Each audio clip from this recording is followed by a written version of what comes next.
Hello and welcome. Welcome to another edition of Atlas Information Live. I'm your host, Atlas Alex, and I do apologize for the last-minute cancellation last week. As I described, I experienced a cascading, catastrophic malfunction. I had two computers die on me within the span of 24 hours. So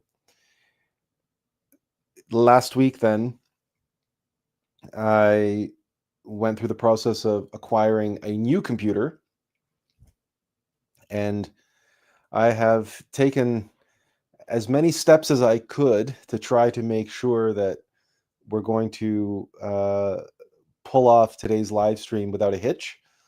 But as you know, as these things tend to go, there's no guarantee when you're dealing with new technology.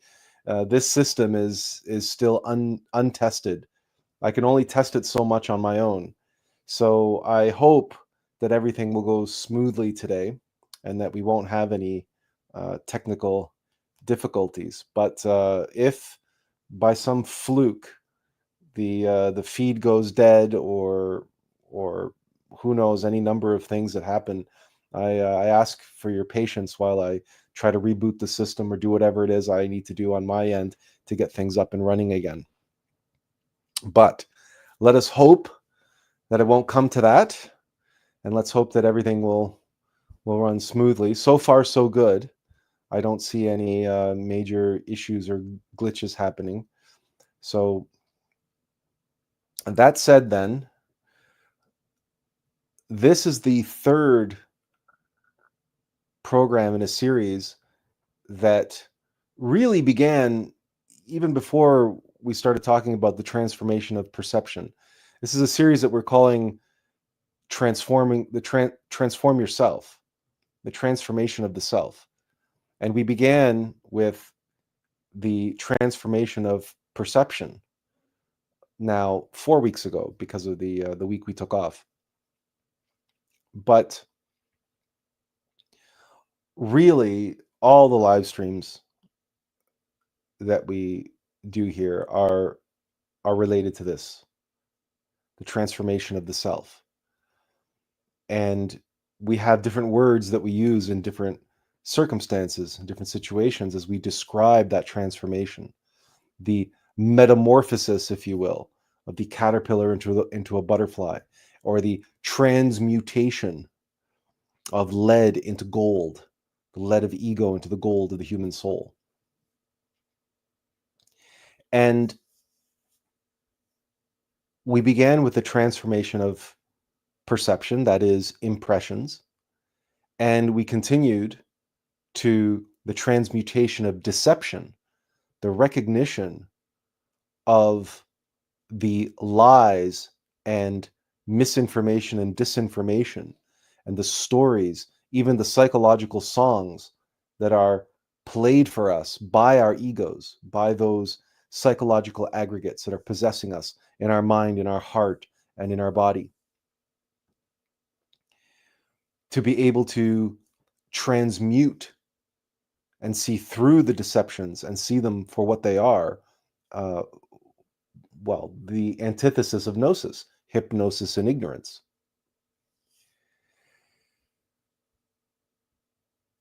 So the observation of self, the transformation of impressions, and the recognition, the observation and comprehension of the sources of deception are all leading up to today's live stream, which is the transmutation of passion.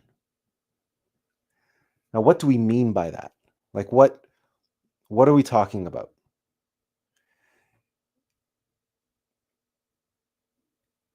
We all have within us the fire. And we all know this to be true. Burning in our hearts is the fire for life, for experience, for accomplishment. That fire can take on many forms. It can express itself in many ways. We can be passionate about a countless number of phenomena. And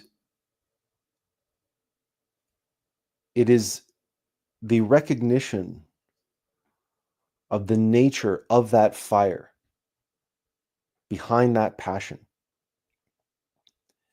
And the conscious comprehension of that nature and working with that nature that is absolutely essential for the transformation of the self.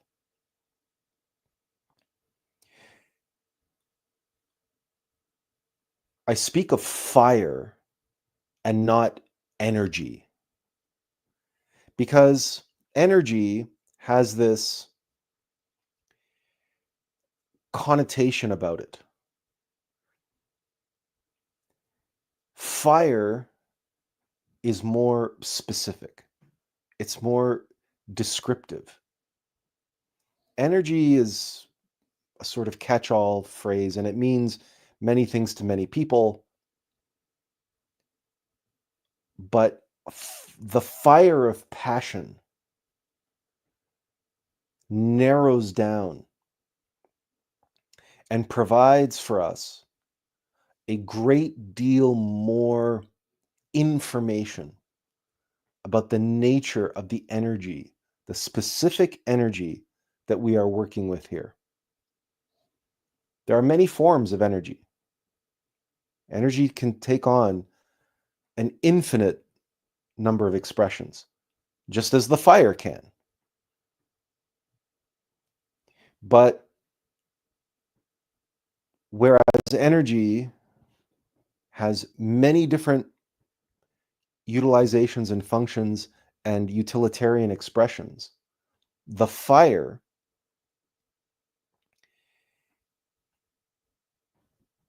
is uniquely characteristic. We don't use that word passion lightly, generally speaking. Some people do, of course, because we can talk about passionate fans, right? Soccer fans rioting after their team wins or loses, because sometimes soccer fans, they don't need a reason to riot. They just riot just because. So, people talk about, again, passionate fans of sports, passionate fans of entertainment. And they're right to use that word. And we'll get into why that is.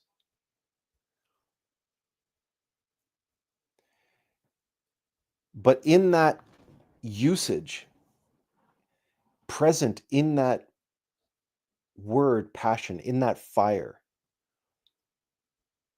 we can meditate on the characteristics of fire. What are the characteristics of fire? Perhaps first and foremost, we can say fire is heat. And heat has physiological, psychological, physical, and metaphysical effects, depending on the application. For instance, if you wish to boil water, you apply heat. You apply the fire to the water to bring the water to a boil. So heat has the potential to excite the atoms of materialist reality. And similarly, the heat has a similar effect on our physiology. Heat causes all sorts of effects on the body and on the mind and on the heart.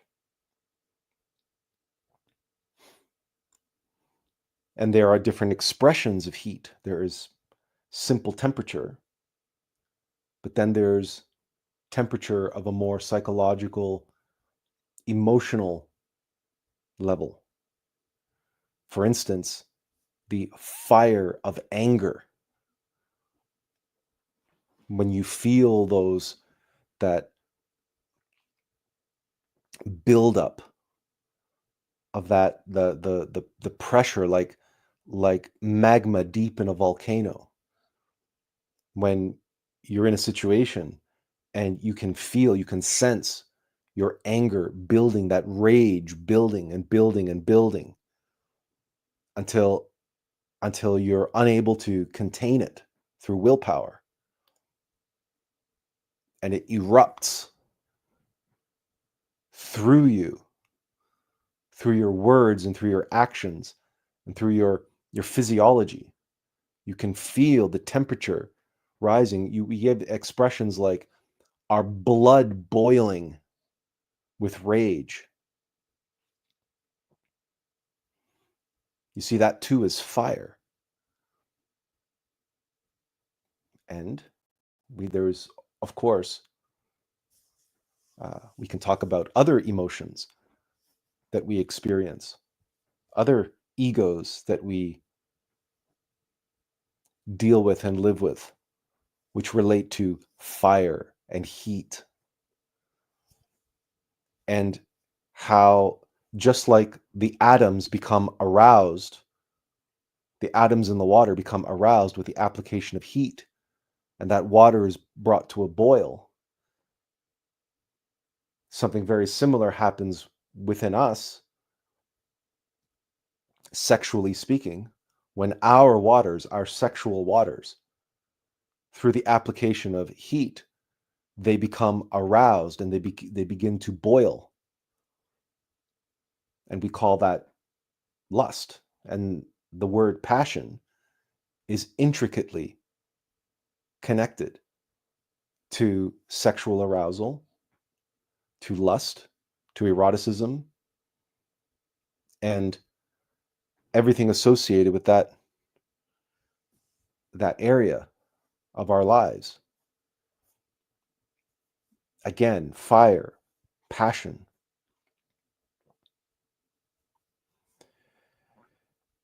The fire flows within us.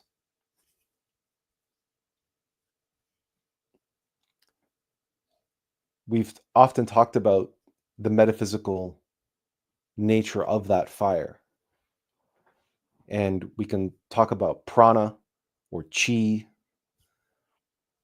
And physiologically, that fire is most prominent in our physiology in the blood. And as you know, the blood flows and circulates throughout the body. So just as there's an intricate connection between passion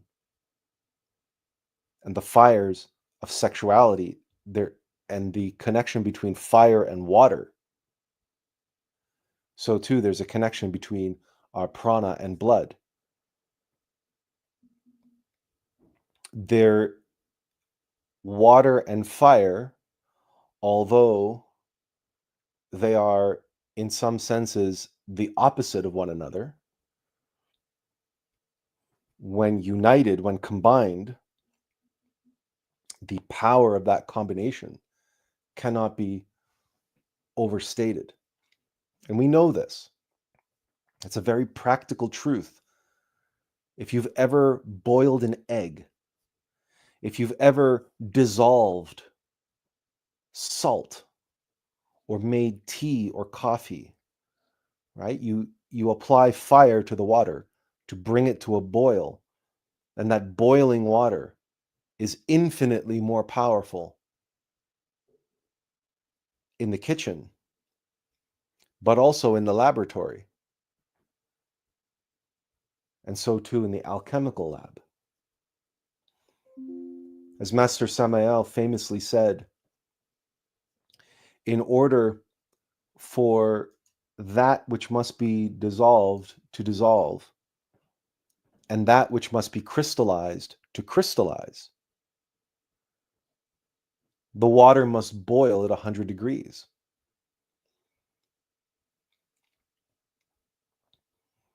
But the water can only boil at 100 degrees with the application of the fire. But in that invocation that Master Samael gave us, that crystals are born in boiling water, but they are also dissolved. Boiling water has the power to both dissolve and crystallize. This is the key to the alchemical process. This is the key to transmutation, to change, to transform from one thing to another thing. It is not enough to say, oh, well, it just magically morphs from one thing to another.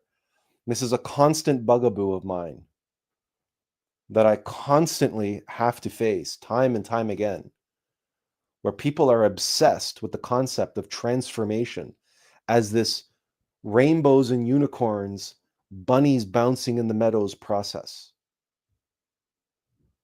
They cannot accept the three factors of evolution and revolution of the consciousness, which are death, birth, and sacrifice. Transformation does not take place absent of those three factors.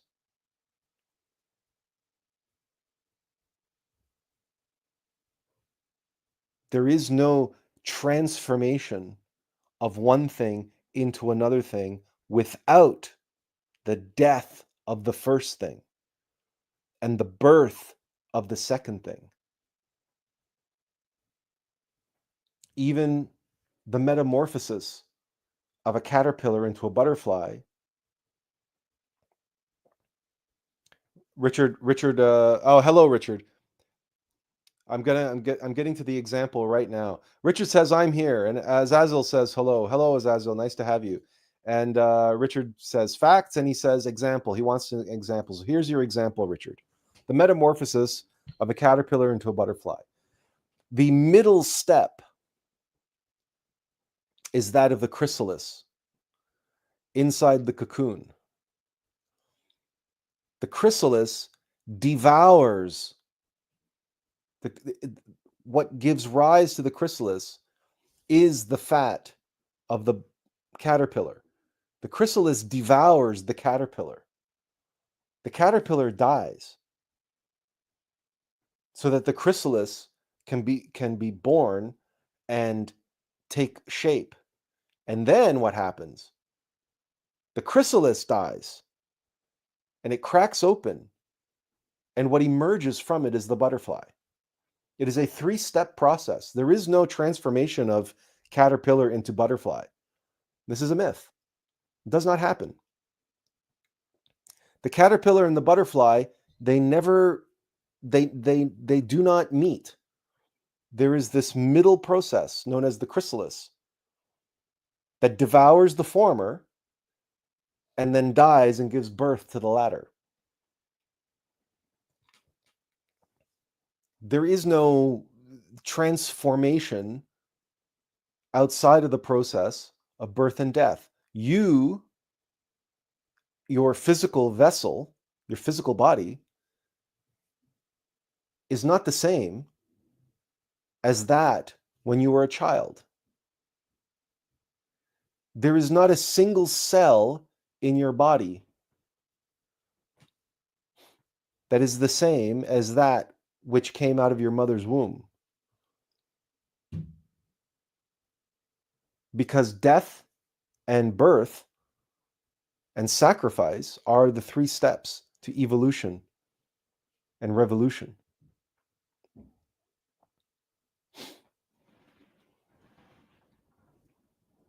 And that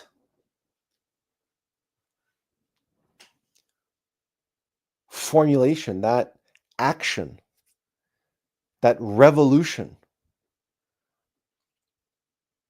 is the dynamic which we have described in the Alm of Life, but you can describe it as the Christ, the cross in motion. Because in direct relationship to the 3 factors, we should probably add that. There we go. When we talk about the 3 factors of birth, death, and sacrifice, we can relate it directly to the cross of masculine and feminine, right? Masculine and feminine, and union of masculine and feminine. And to set this cross in motion with the 3 factors,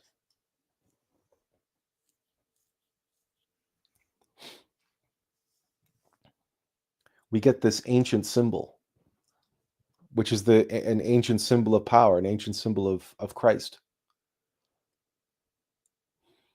This is the law of 3 being animated by the 3 factors of birth, death, and sacrifice. And this is what propels all of creation. And if it propels all of creation, then it also governs any process by which we hope to transform ourselves.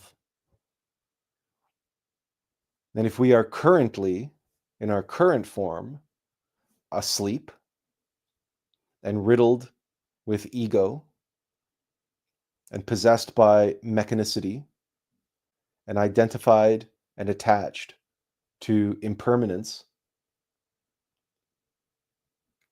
and hypnotized by the grand illusions and delusions of our mechanical mind and made ignorant of our higher self. All of that has to go. If that is what we are now in our present mortal state, to transform the self means an eradication, a dissolution of all that currently defines us. And as we said, to dissolve requires water and the application of fire.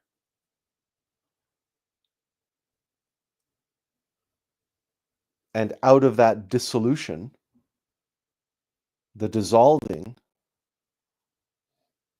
then comes the second step of crystallization. Likewise, in the waters and the fires, in that boiling water. That which must be dissolved and that which must be crystallized. The water must boil at 100 degrees.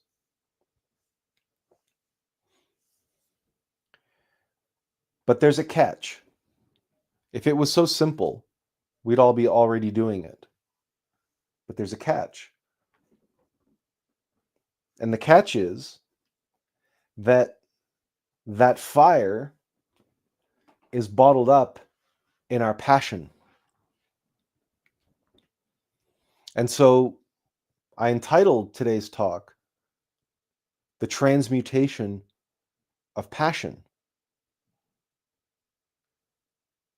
You see, fire is a very useful phenomenon, but we all know all too well from our own direct experience that the same fire that cooks our meals and makes our tea and coffee and warms our bath, it's a double-edged sword because it also burns our homes. It burns our skin.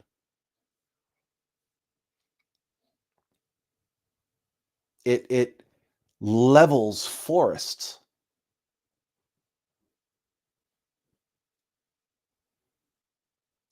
Passion is about the application of fire.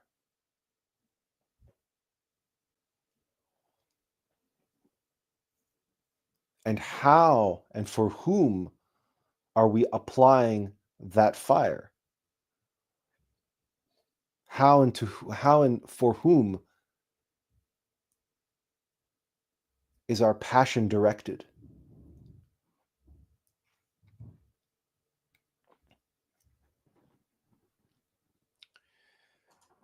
Richard says what you're basically describing is the soul, and he refers to absolutely with the double-sided nature of fire. And it burns through lies. I am the flame.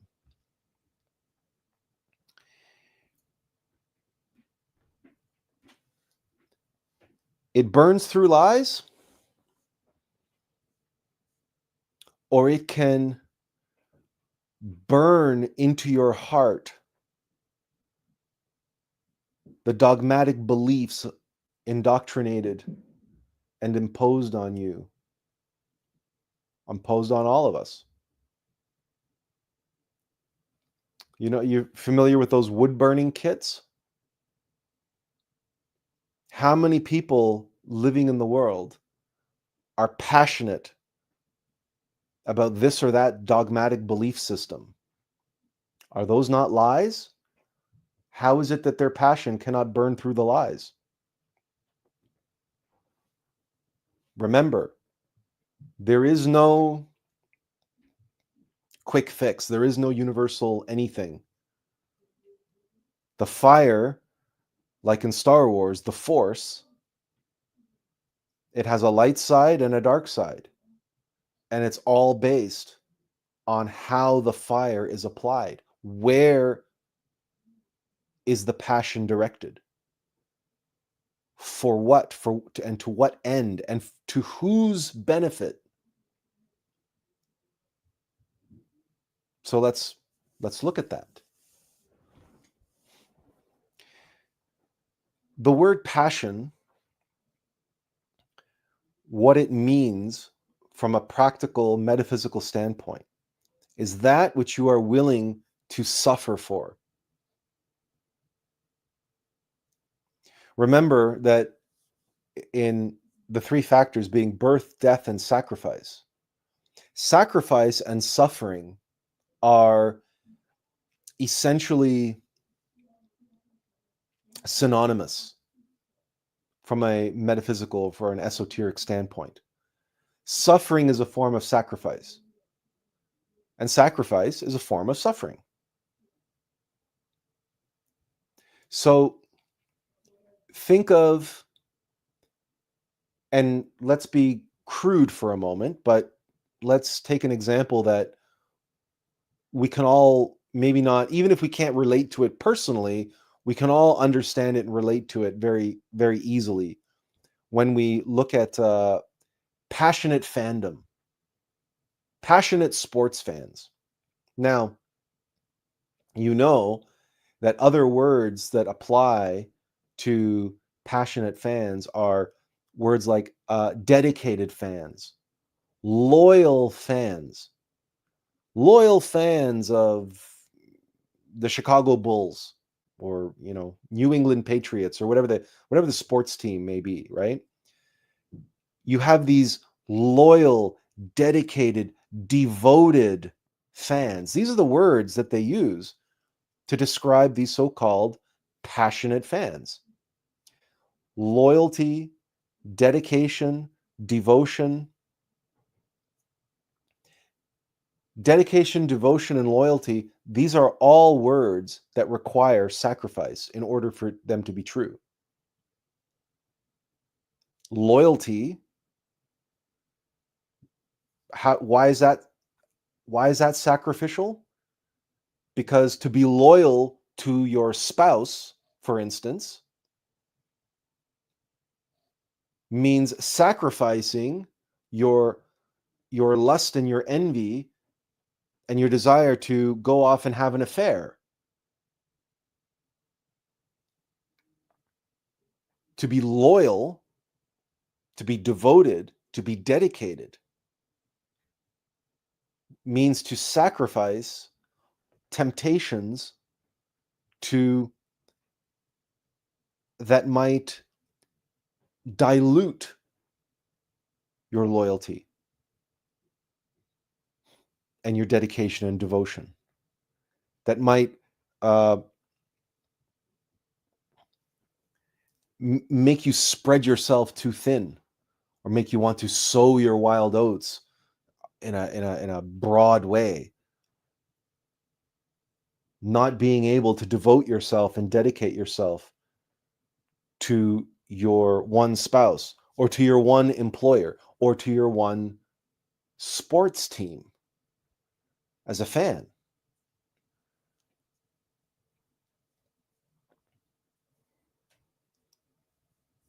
So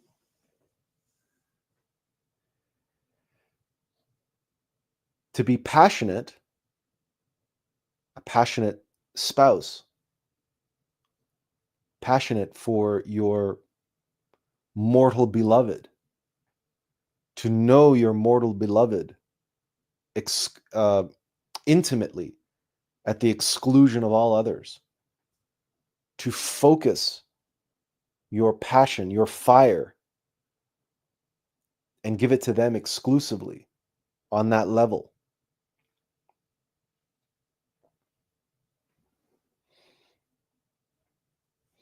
But then you ask yourself, how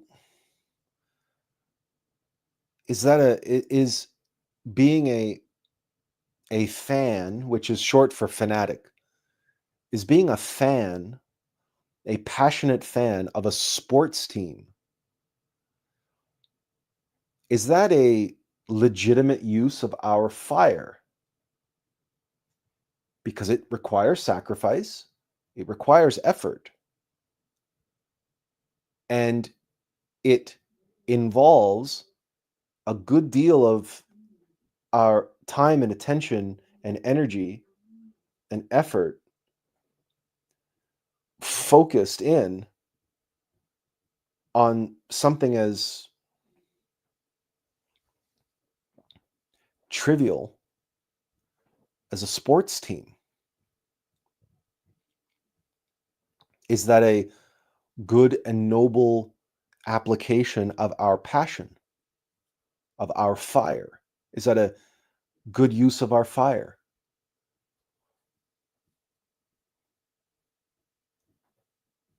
And if it isn't a good use of our fire, why? Why isn't it? We can approach that question from two different angles. Why isn't it a good use of our fire? And if it isn't a good use of our fire, why do we do it? Why do we apply our fire that way if it's not a good use of our fire?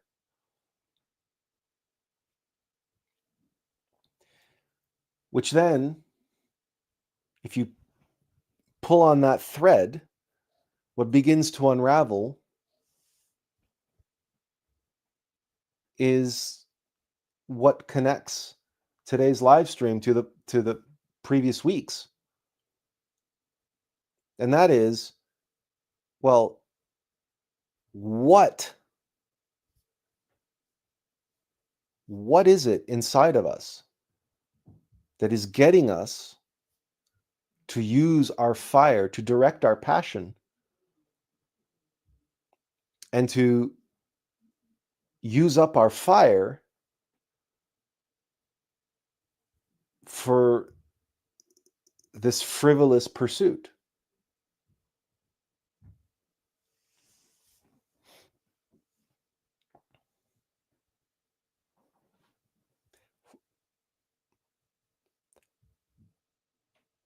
The fire that burns inside of us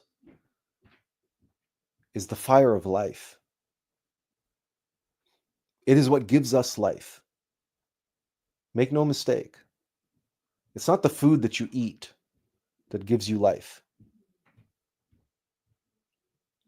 There are many people lying in bed, in hospital beds, in comas all over the world. And they are being fed intravenously. But they barely have any fire. And there's no amount of vitamins or minerals or proteins or carbohydrates that you can pump into those individuals lying in comas. There's no physical substance. And we know from Mary Shelley's Frankenstein, and many doctors who actually attempted these experiments, there's no amount of electricity that you can use to jolt corpses back to life. Because that's not the nature of the fire that we're talking about. Electricity and what the biologists call ATP, which is the energy of the body that we get from food and so on. Yes, they have their place. They're the fire at a different level, expressed in a different way. But your washing machine at home has plenty of electricity going through it. In fact, it probably has a 220 DC volt, 220 volt outlet powering it, which is considerably more electricity powering your washer and dryer than the average light socket, electrical socket in your house. But your washing machine is not alive. It's animated, but it's not alive. It's not alive in the same way that you and I are alive. Because it doesn't have the fire that I'm referring to. And you know that if you have ever had a pet die or a loved one die and you were there and present, as the life left them, as the fire left them, or perhaps you woke up one day as I did and found my dog dead, and as I put my hand on him and picked him up, he was ice cold. He was stone cold. The fire had left him.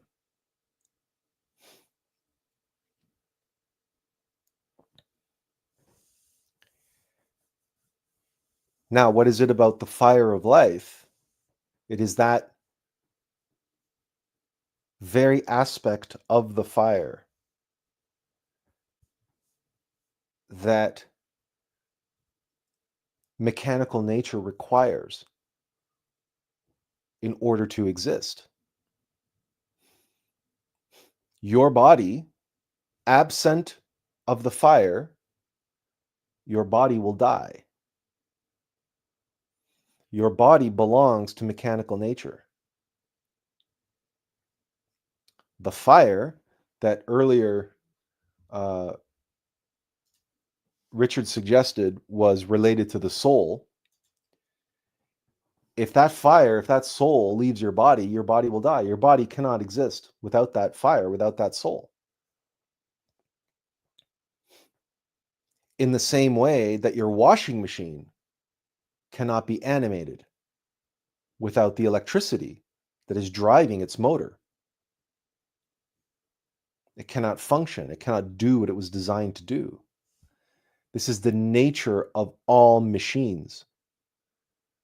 Machines cannot function without some power source, without energy.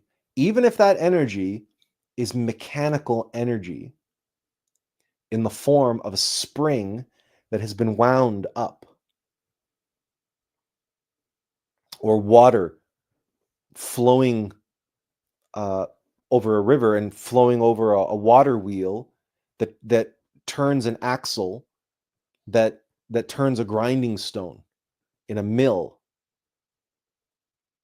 That's a machine. That mill is a machine, and there is mechanical energy, kinetic energy that is being applied through gravity and the force of the water against the paddles of the wheel. But that mill and the grindstone cannot grind the wheat into flour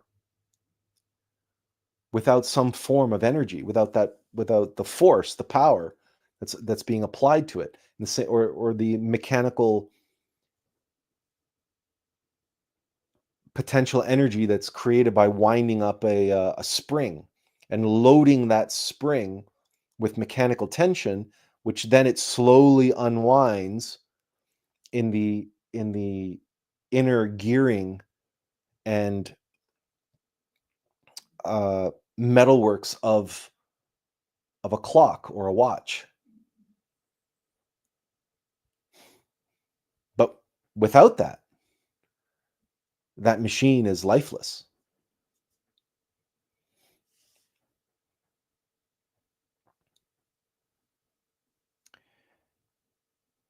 Now, when we consider our present state as mortals, and when we consider our psychology,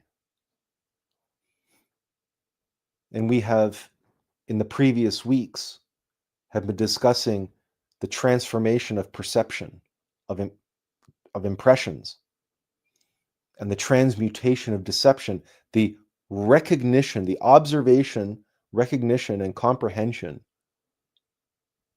of the sources of deception within us.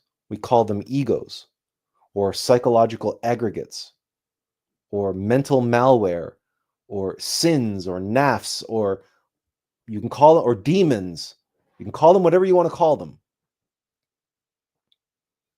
But they are functions of and work for mechanical nature. They are like mechanical algorithms. They are like computer viruses or any other machine. Though they are metaphysical in nature, doesn't matter. They are mechanical, which means they require energy. They require power. They must constantly draw power in order to exist.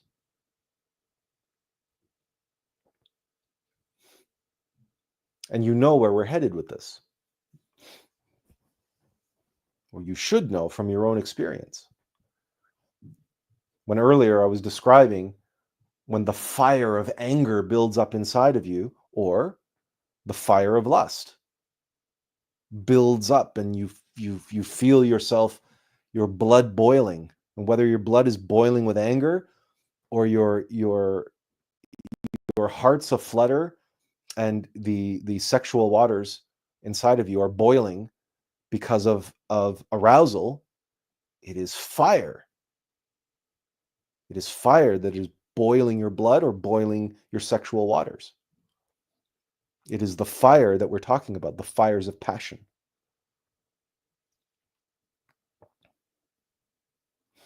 That is the fire that our egos crave. And it's not so much that they crave that fire. It is they hunger for it. It's not a craving, it's a hunger. It's an incessant hunger like that of the most primal you can imagine. Like the primal hunger of a predator, of a great white shark. You think of the ultimate predator that is cold-blooded and cold-hearted, but just functions on this primal instinct to fuel itself. Because really, a great white shark is a killing machine. Or you think of ants, and you observe an ant colony, an ant hive, and you observe an ant able to carry 16 times its own body weight with this primal instinct, this hunger to take whatever it is that it's found and carry it back to the hive.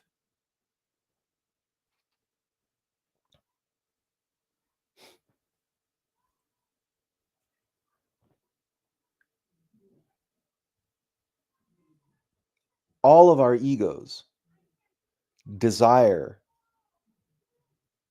that fire, but it's not a desire that how we experience desire. Again, I'm using the word hunger for a reason.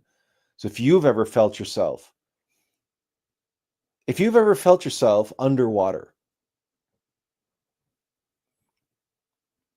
or even now, hold your breath and see how long you can hold your breath. The longer you hold your breath, the greater will be the hunger to take a breath.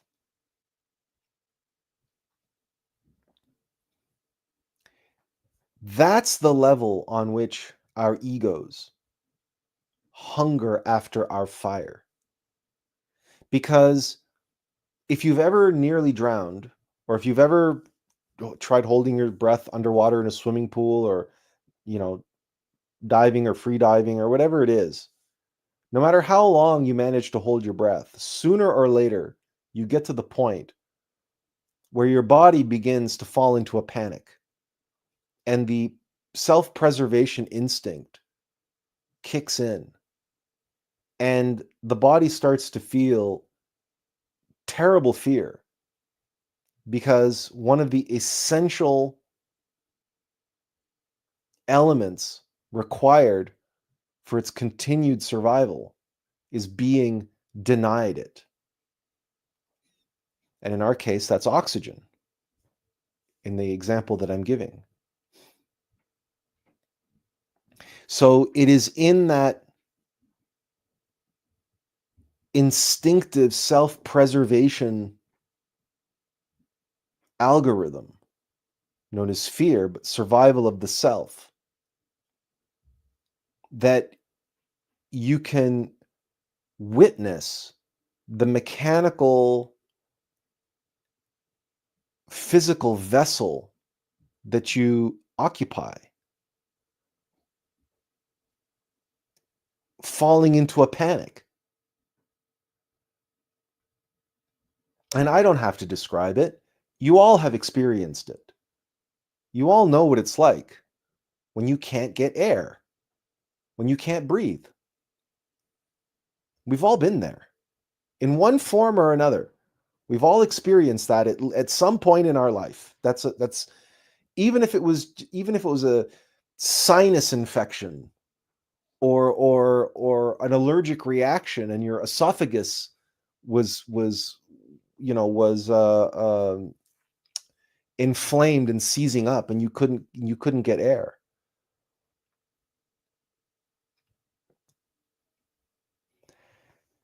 And the thoughts of desperation that come, and you will do anything, you would give anything just to be able to get a breath again.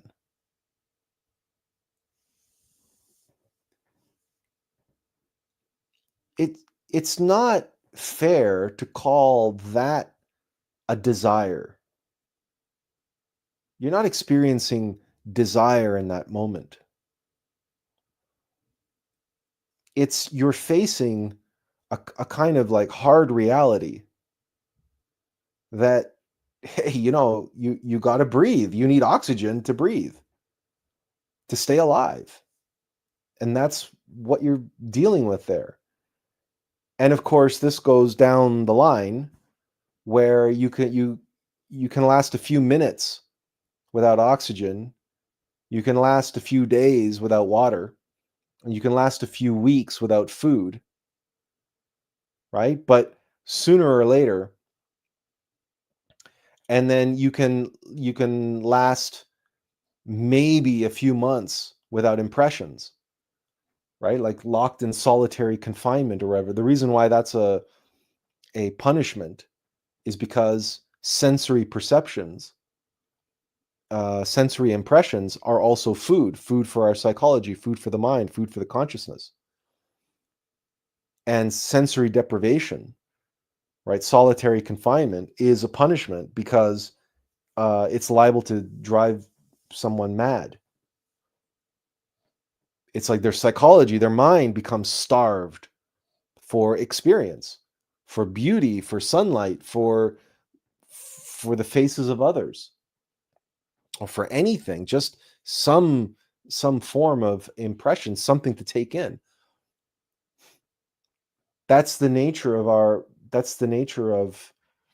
the mutual exchange of energy that exists on all levels of reality.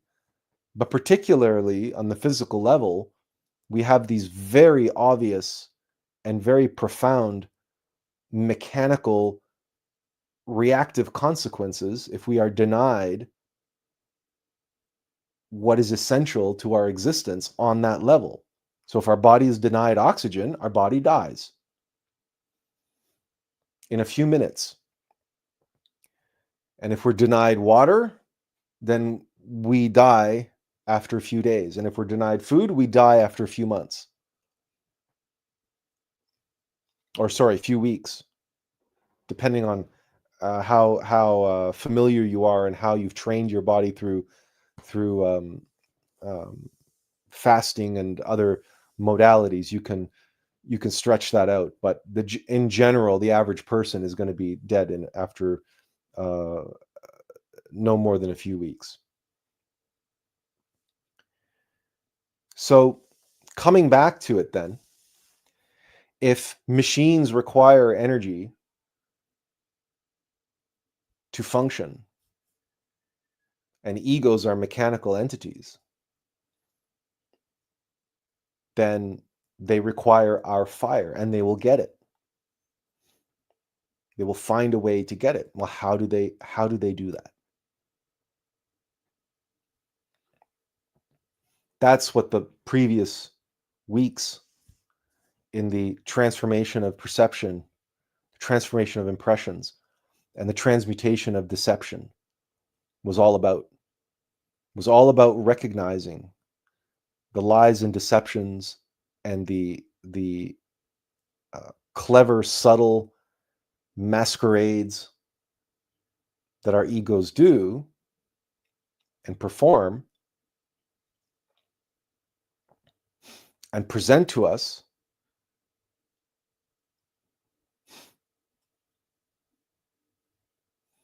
And it's all for this one commodity that they require. Tiffany says, "Good day, everyone." Hello, Atlas. Hello, Tiffany. Nice to have you here again.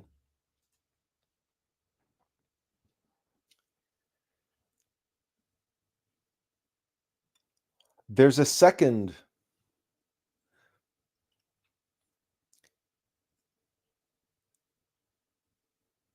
You may have heard the expression, energy flows where attention goes. Perhaps you've heard that before.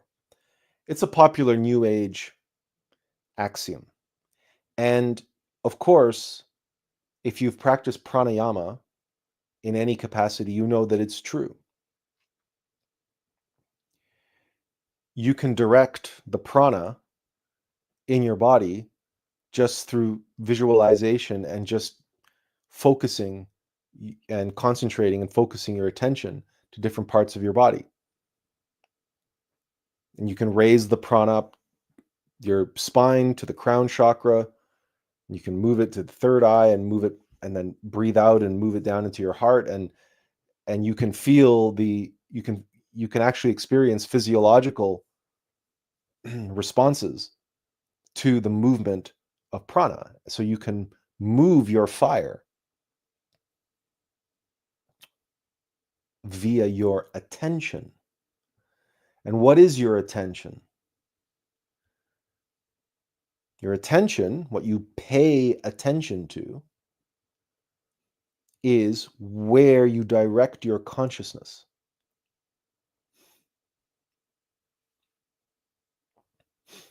So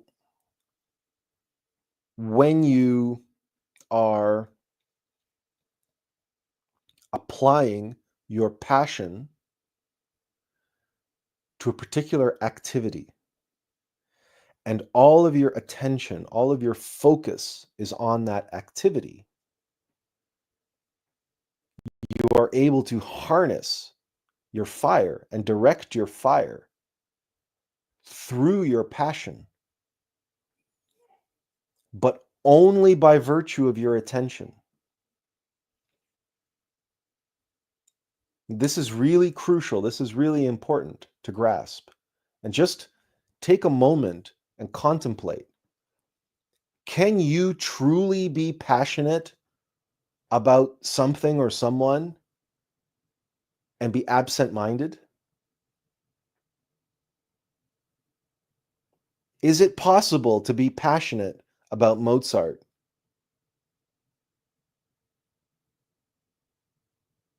while you're thinking about Bach or Beethoven? You put Mozart on the stereo and you prepare yourself to listen to Mozart because you're passionate about Mozart. And while you're listening to Mozart, your mind starts to wander and you start thinking about tomorrow or work or taxes or whatever. Are you fulfilling your passion? Are you exercising your passion? Or does Mozart fade into the background? Who here remembers in the good old days, in the 70s and 80s and 90s, going to the shopping mall or the department store, and they used to have what they called muzak, right? This background music they used to play. The psychologists at the time, I guess, it was a leftover from the early 20th century when department stores were designed to create this inviting environment, this inviting space or whatever. And so they had music playing in the background. Maybe they thought it made people spend more money. I'm not sure. But the point is, who here is passionate about muzak? You know what I mean by muzak. It's like soft instrumental covers of popular music. Right? You might not even be aware that this really existed because you might have gone through your entire life going to malls and department stores and never becoming conscious of the muzak they were playing in the background. I was very conscious of it because I worked at Kmart. For 8 years, I worked at Kmart part-time, all through high school and university. So for me, muzak was my life. Because when you're working in the store and you're at work, right? It's if you had a break or you took out a moment or whatever, it was the only thing you had to listen to was what they were constantly playing there. And I can guarantee you that no one on the planet is passionate about music except perhaps for the rare individuals who actually make the stuff and sell the stuff. But even then, I guarantee you that they're not passionate about it. It's a job, it's work, it's money, but they're passionate about other music that they do or listen to. Why is that? Because it's impossible to be passionate about something that's in the background. We're passionate about things that are in the foreground, that are grabbing our attention, that create in us that heightened state of awareness, that activate our fire.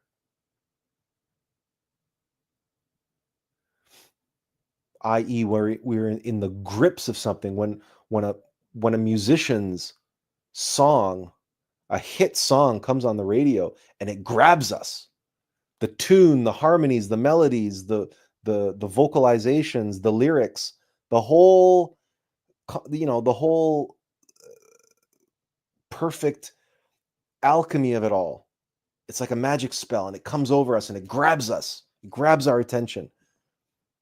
We're forced to listen to it.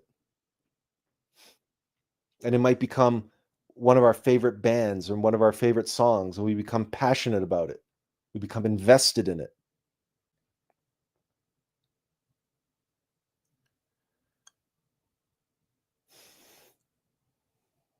I didn't mention this earlier, but that's one of the examples of very passionate fans, are fans of musicians, fans of bands. And you observe what happens at some of these concerts and how some of these fans behave. And it really is at times like they've had a spell cast over them, or that they're like possessed. And when you compound that with the morphogenetic field, right, the mob mentality of tens of thousands or of people in a stadium concert, for instance, at a Taylor Swift event, for example, and it's just like, it's for them, it becomes this pseudo occult religious experience.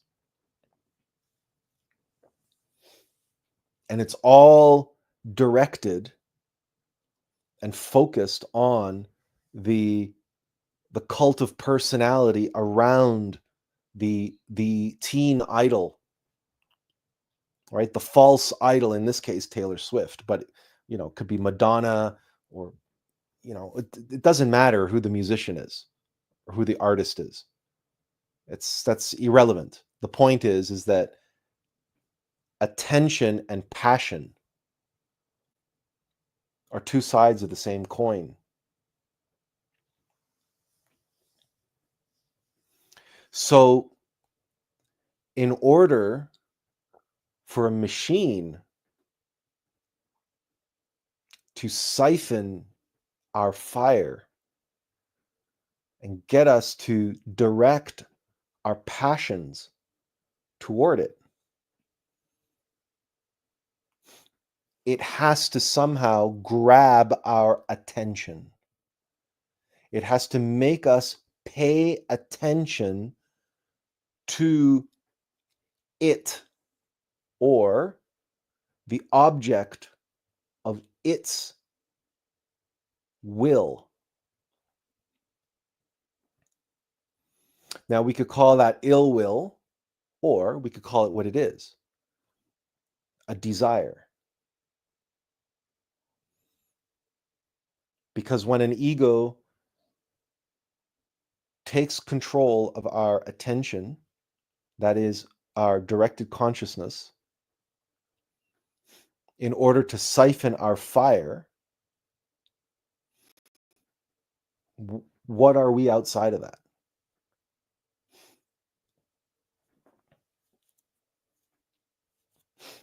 The fire of life and your consciousness, and the consciousness. What are you beyond that? I mean, the physical vehicle is just something you occupy. But as I described earlier, if the fire leaves this body, the body dies. The body is nothing without the fire. Likewise, if the consciousness leaves the body, right? Well, now it's a zombie. It's in a coma.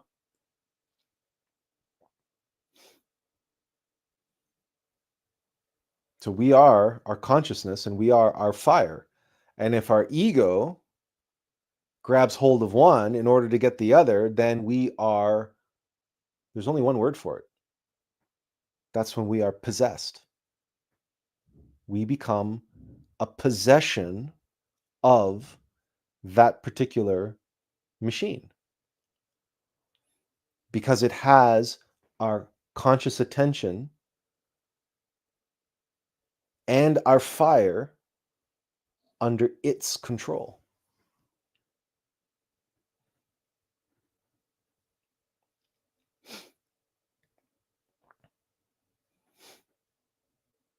And as you know from yourself, your own life, or the experience of knowing others, you know that people can become very passionate when it comes to their emotions, when it comes to their beliefs, when it comes to their desires, which they believe wholeheartedly to be their own.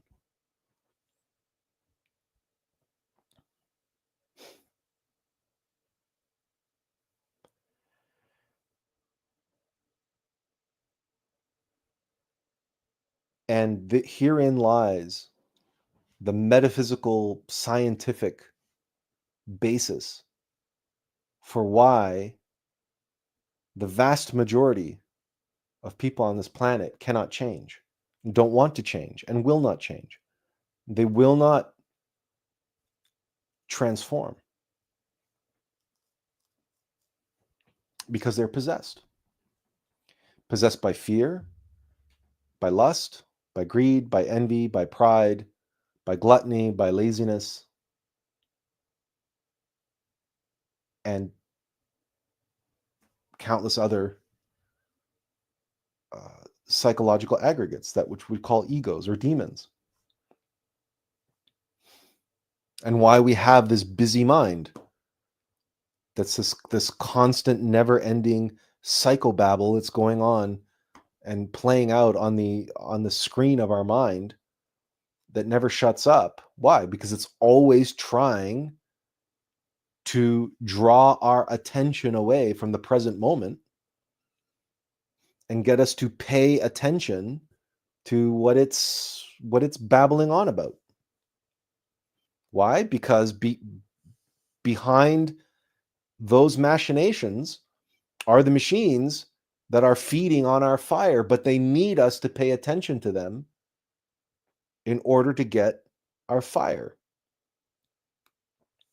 I'll give another example in order for that this is really going to hit home. But before I get there, Tiffany asks or says, I was going to add, when you said where the attention goes, energy flows, is much like a spell, even if minor. Yes, that's true. When you perform magic, you are applying your fire to the spell. And whether it's white magic or black magic, when you're performing magic, and we're going to get to sexual magic, obviously you can't perform sexual magic and not pay attention. It will not work. You cannot perform pranayama mechanically. You have to do it consciously. If you do it mechanically, there may be some benefit, but the benefit is so astronomically minuscule by comparison, because energy flows where attention goes. So you have to consciously move the energy. Yes, the breath work and everything helps, but you can do pranayama without the breath. You can actually do pranayama in the reverse of what the breath is, and so on and so forth. So, I mean, it's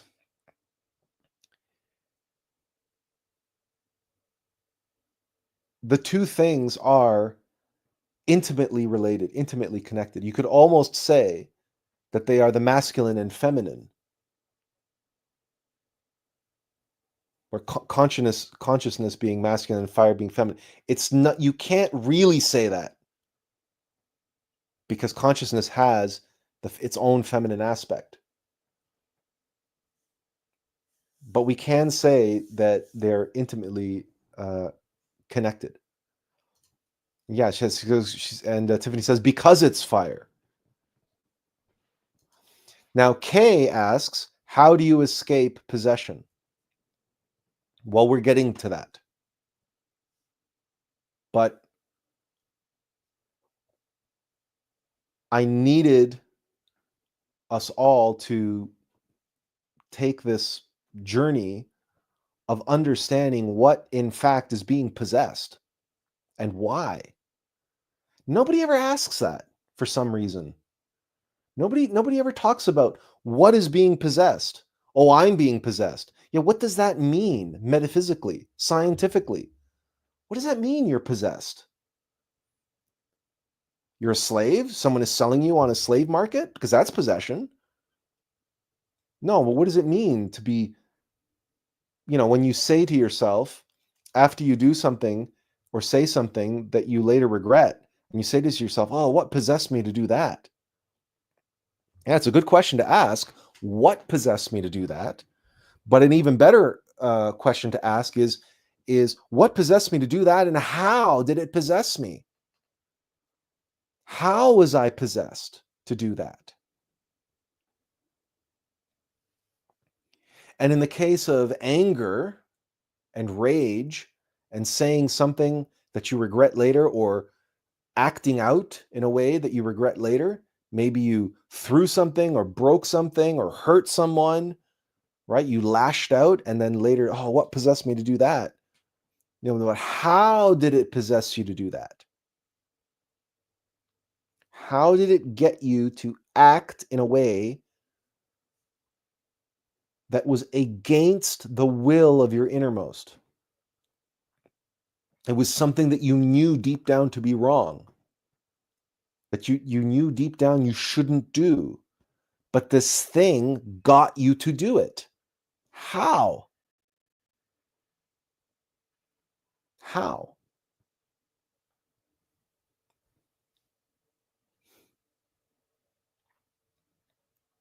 By stimulating and by hijacking and appropriating your passion, that which you are willing to suffer for.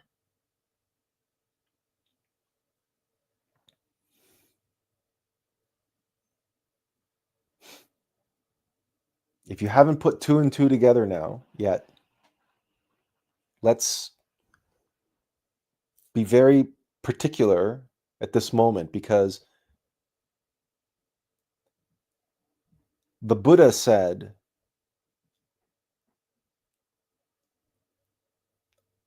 all suffering is manifest as desire.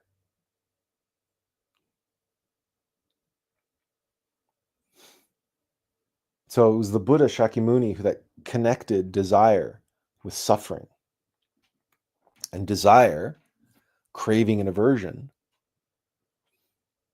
comes from the mechanical aspects of the self. Even hunger, even instinctive reactions to circumstance, they're mechanical, like the mechanical, gasping for air. And in the absence of that, the suffering, the pain, for instance, pain exists to make us pay attention. Because that part of the body requires attention. We even call it attention. Medical attention, right? You go to an emergency ward seeking medical attention. Words have power and meaning. It's the base code of the matrix. And reality exists. In the beginning was the Word, and the Word was with God, and the Word was God. But reality exists on the foundation of archetypes. And so embedded in the language that we speak are the archetypes, not the letter of the law, but the spirit of the law behind the letter of the law. So when we work through the language of this, right, pain is there to get you to seek medical attention. And the Buddha said, all suffering is desire, craving, and aversion.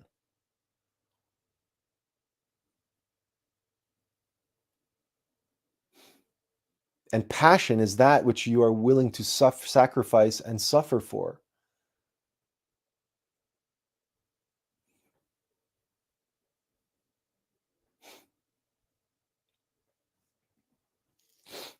as an artist, as a creator, for example. You are willing to give your life force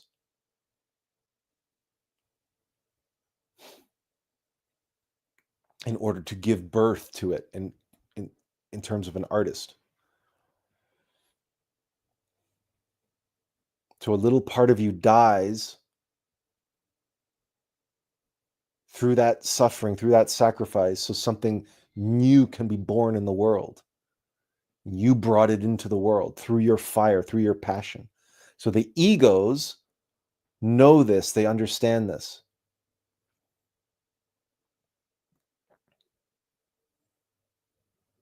So can they create something to tempt?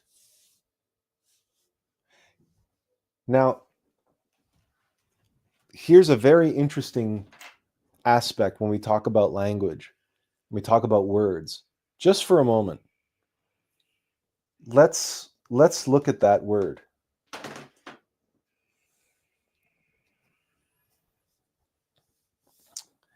It would help if I put my tablet in the right part up. I'm going to try to get a better color here. Let's try this. Okay.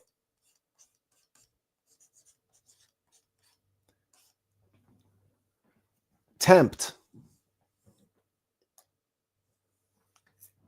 Has anybody else ever wondered what the origins of this word are? Well, we know it's temptation.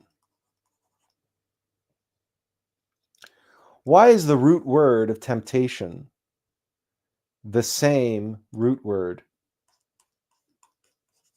as temperature?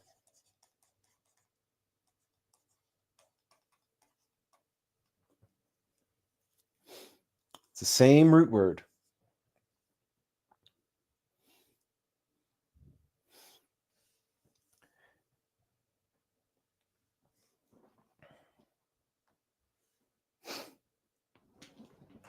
The connections here between fire and desire and suffering. The fire that cooks our food and makes our tea and forms crystals and dissolves medicines, and right, but that same fire can burn us, and that same fire can tempt us.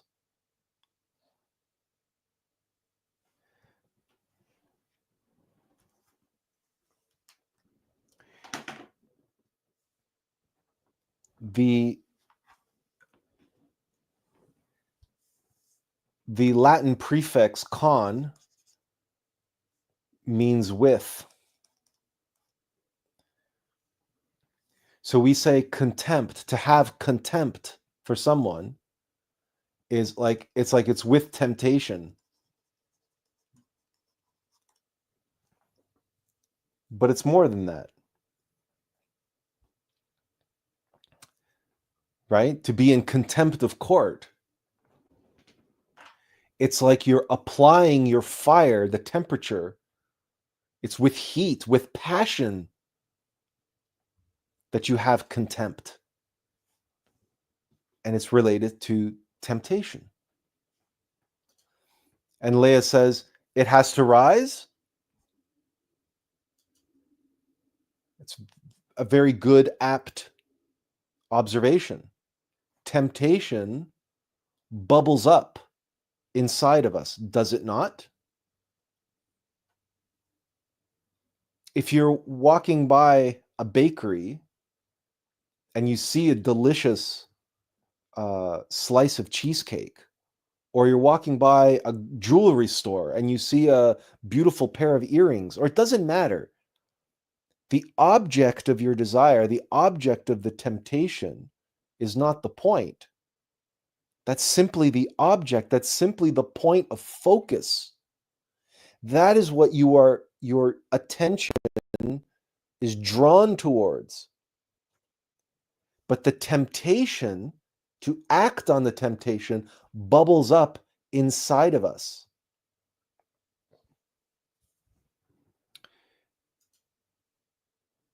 Richard says temptation is passion with intention. Whose intention? Yours?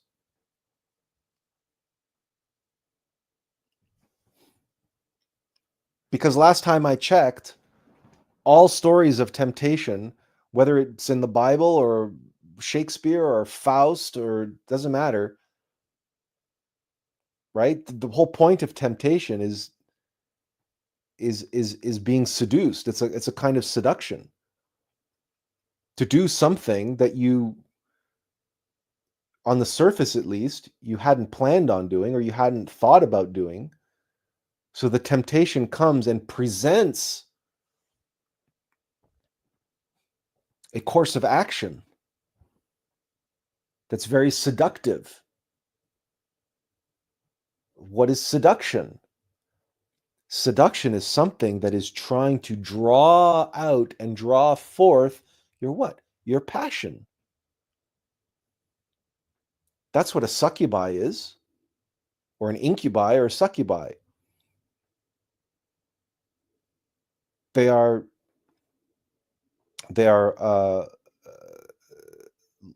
lesser demons, you might say, that are there to fornicate with you while you sleep, to literally get your fire, to get your sexual energy, your life force.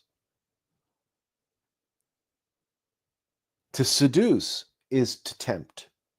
And what is a seduction? What Leah said, it has to rise. Well, have you ever been seduced by a woman or by a man? Have you ever experienced what seduction is? Is it not an arousal? Is it not someone pressing your buttons, knowing what buttons to press in order to activate the fires and waters of your sexuality? Isn't that what seduction is? Do we not call it being turned on?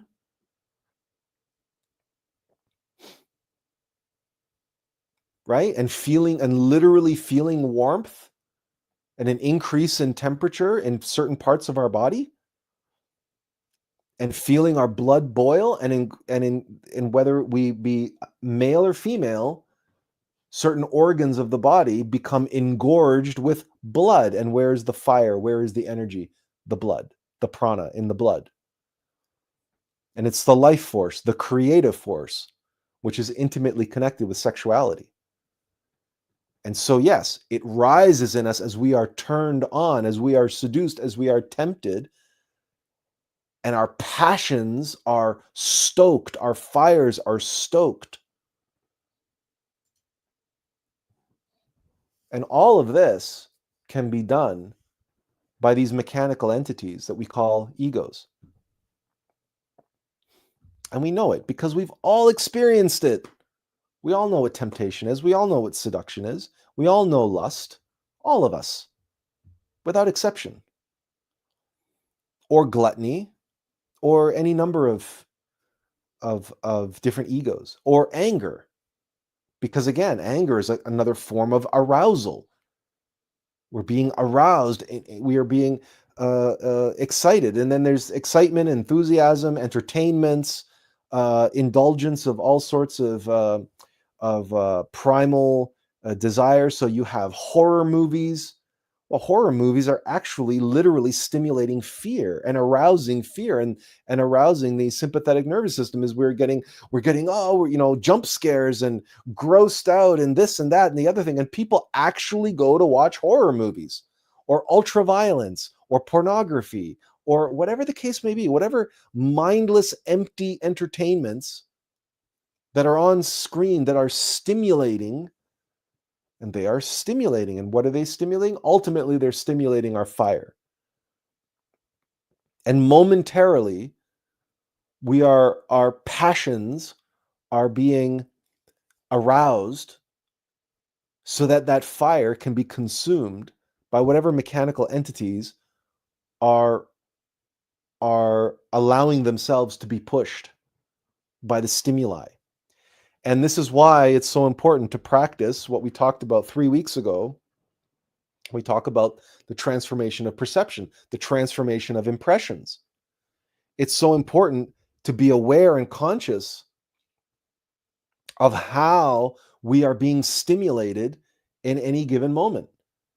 And what is being stimulated? What is it inside of us that is reacting automatically and mechanically and is taking us over in the process? We observe ourselves and we suddenly become caught up in the movie, caught up in the music, caught up in the crowd, in the mob mentality, in the performance of the live rock concert, or the argument, right? Caught up in the moment of the debate or the argument or the fight or whatever it is, or caught up in the laziness, caught up in the lethargy, caught up in the gluttony. Have you ever been to one of these all-you-can-eat buffets? Maybe in Las Vegas, maybe on a cruise, or maybe someplace else, and you're surrounded by people and everybody's loading up their plate with all kinds of, just ridiculous quantities of food that they would never eat like that at home. But because it's all laid out in front of you and it's like, oh my God, I don't know when I'm going to have this opportunity again. So we gotta load up, and then you see everybody loading up their plate and say, well, I better get my money's worth too, right? It's all you can eat, right? I got to get my money's worth. Or whatever thought process your mind uses to rationalize and justify the application of your passion to this particular act here and now, which is gluttonous, to be gluttonous, and to eat as much of everything that you can to make the most of this this cornucopia, this great bounty, this great plenty, this great abundance of the so-called all-you-can-eat buffet. And just observe yourself. Observe yourself becoming excited, becoming enthralled, becoming enthusiastic, becoming caught up in. To be caught up in. To be engulfed in the flames.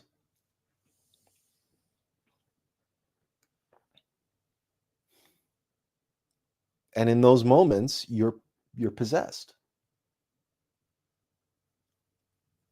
Because you can't think about anything else. You can't get your mind off of anything else. And your mind is throwing up validations and rationalizations and justifications and all these reasons. Oh, go ahead. You've earned it. Treat yourself. It's only once in a while. It's not going to hurt. Right. And you tell me if I'm wrong. Tell me if in the middle of temptation or seduction or whatever the case may be, tell me if your mind doesn't suddenly become a cheerleader for the demon, for the ego.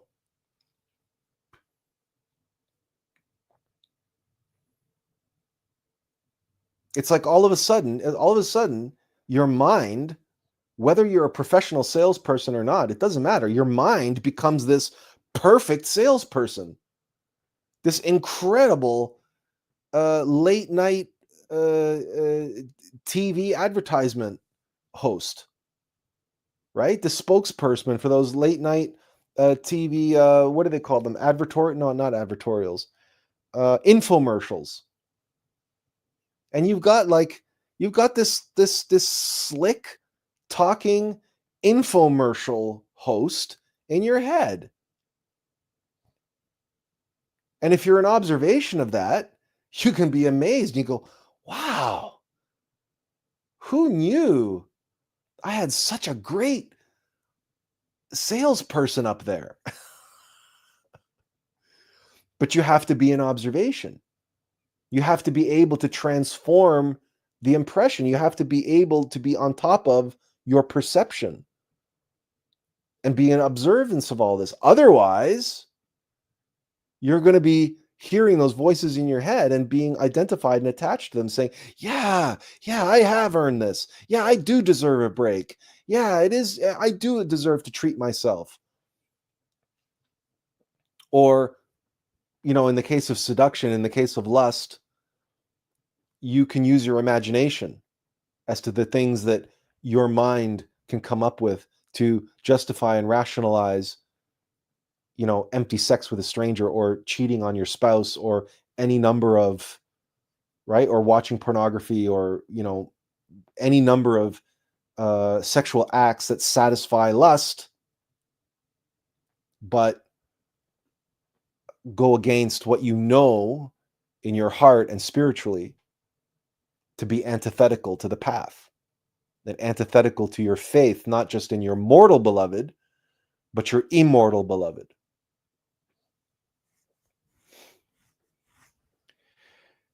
So we are made to feel passionate about many, many, many things that are, let's face it, cold, heartless, soulless, calculating, mechanical algorithms that are simply needing our fire to perpetuate themselves, their own existence.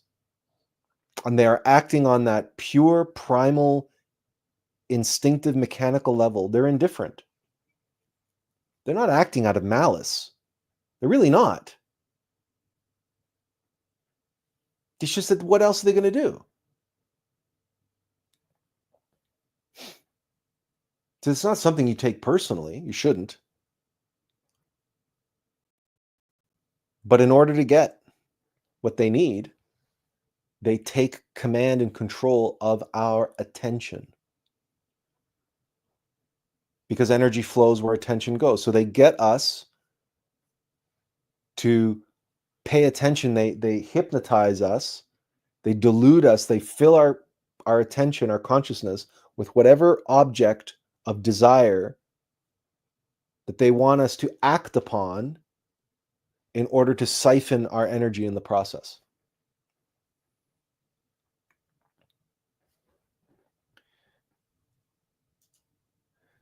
Kay asks, are your thoughts always your own? How about never? How about never? Now, you never say never. So how about rarely? Most of the time, our thoughts are just the machinations of our mechanical, rational ego mind. And the answer to this, like the evidence for this, is just go and look at ChatGPT. Go look at AI, any of these large language models. You put in a prompt and they spit out an answer, and they can actually mimic having a conversation with you. Now you ask yourself, are their thoughts their own? It's just a machine. Not only that, it's a machine that can lie. It hallucinates and it lies regularly, but it doesn't know that it's lying because it's not conscious. Now, add into the mix, right? Imagine a chat GPT in your head, but there are actual mechanical algorithms, there are mechanical entities that are directing it and putting in prompts from your subconscious, getting your mind to think about things and produce thoughts that just seem to come out of nowhere. Now, occasionally, I say occasionally, depending on your level, depending on where you are on your journey, thoughts can arise from your innermost being. That's your true self, your higher self. But those thoughts often, not always, but often are accompanied by an intuitive knowing. But if you don't have that, then that's something you want to develop. is the discernment, to be able to know the difference, to feel the difference between a thought that comes into your mind from egos versus one that comes into your mind from your being. But the reason why I kept your question on the screen, are your thoughts always your own? Who are you in this dynamic? In this dynamic, who are you?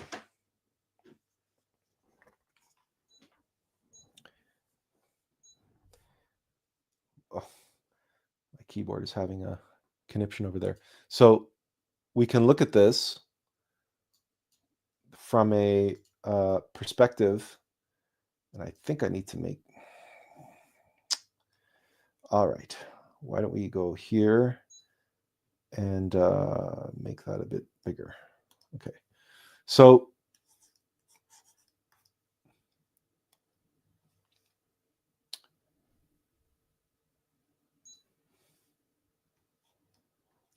you call this your I, yourself, right?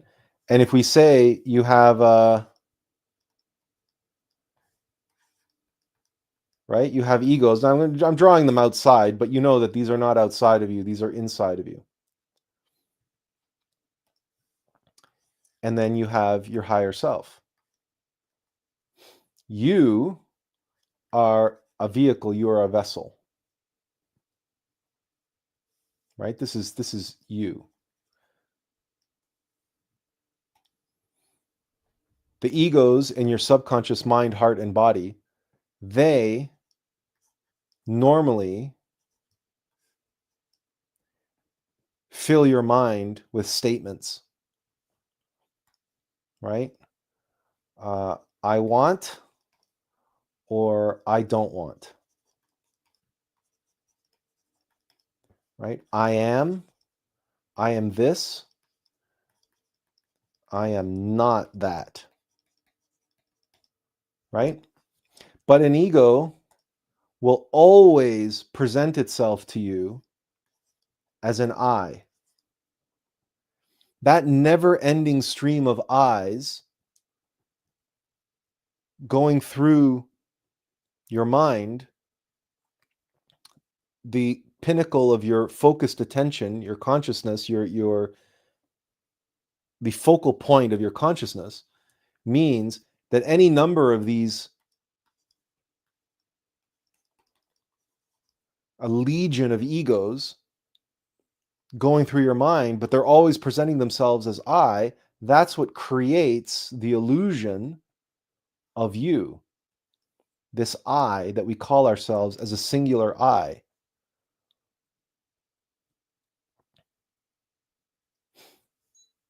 And occasionally our being can sneak in here with some truth.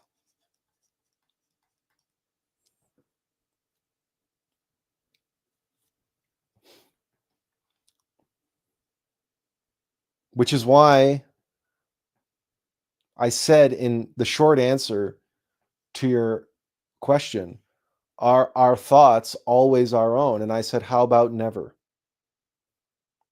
Because this physical vessel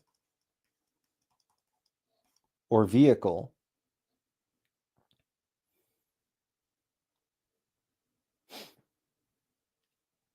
as an AI, it can generate its own things, but they're just hallucinations. What we want to do is awaken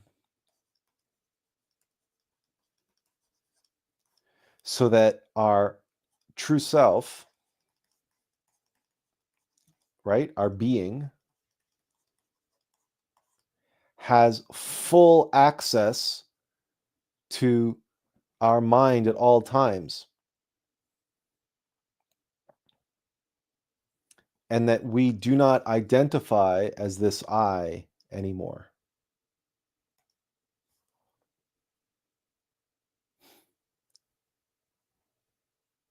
But our thoughts are still not our own.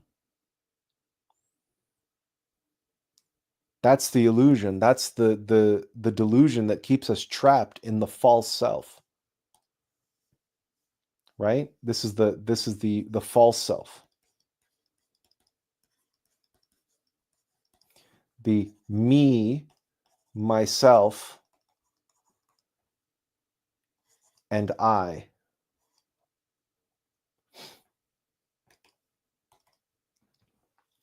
That's what these guys want to do. That's what our egos want to do. That's where this I that we identify with. But what we feel in our being is an amness.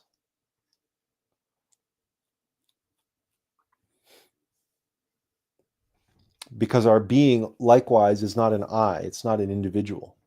It's a multiplicity. And the beingness, you can feel that as an amness, as a being.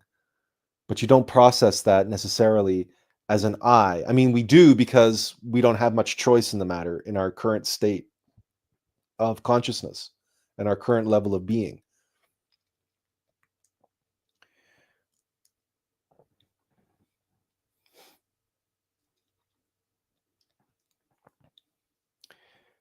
And then remember that in addition to all of this dynamic, you have a lifetime of indoctrinated programming, or the word that we use esoterically is conditioning. The conditioning of your mind and the mechanical rote conditioning of that. So the indoctrinations and the repetitions and the repeated behaviors and all of that gets ingrained into your mind. And so that's what your mind spits out. You ask yourself, are those your thoughts? And Richard answers here, are your thoughts always your own? No. Well, he's right. But here's why.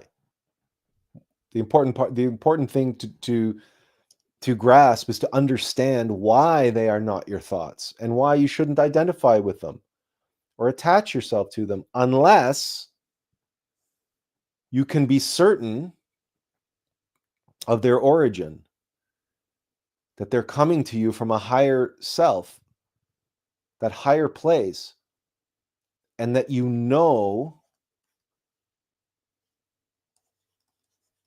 through faith, right, that you can trust in the veracity. But that comes through experience, and that faith that comes through development and discernment.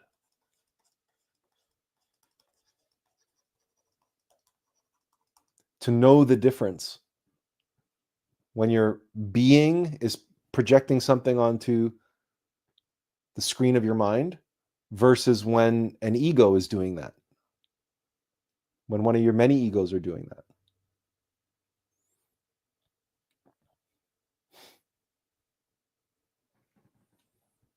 Yeah, and Richard says, yeah, absolutely.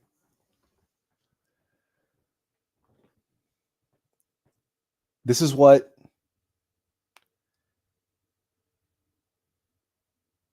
uh, 5 and 6 weeks ago we were talking about, when I was talking about our inner Pharisee. The problem with 99% of spirituality, of New Age and everything else, is that the ego is worse, right? The ego takes over the spiritual journey.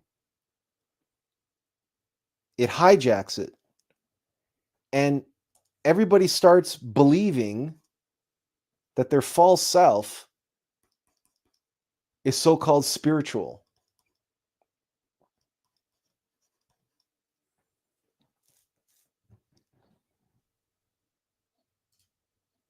Right? People start believing that I can ascend and that I have powers and that I'm a god already. I can guarantee you with 100% certainty, I, Attila, the mortal vehicle and vessel through which these words are being relayed to you, cannot and will not ever ascend I am a mortal vessel. I am a flesh and blood and bone vehicle. That is all I am. I am nothing. I'm insignificant. And my existence is for the sole purpose for my innermost being, Attlas, to be here now performing this service for you. This is my passion, given to me because it flows through me from above and on high. And more, not even from Attlas, but from Alux, which is all light, God light, the fire of fires and the light of lights and the being of beings, also known as the cosmic Christ.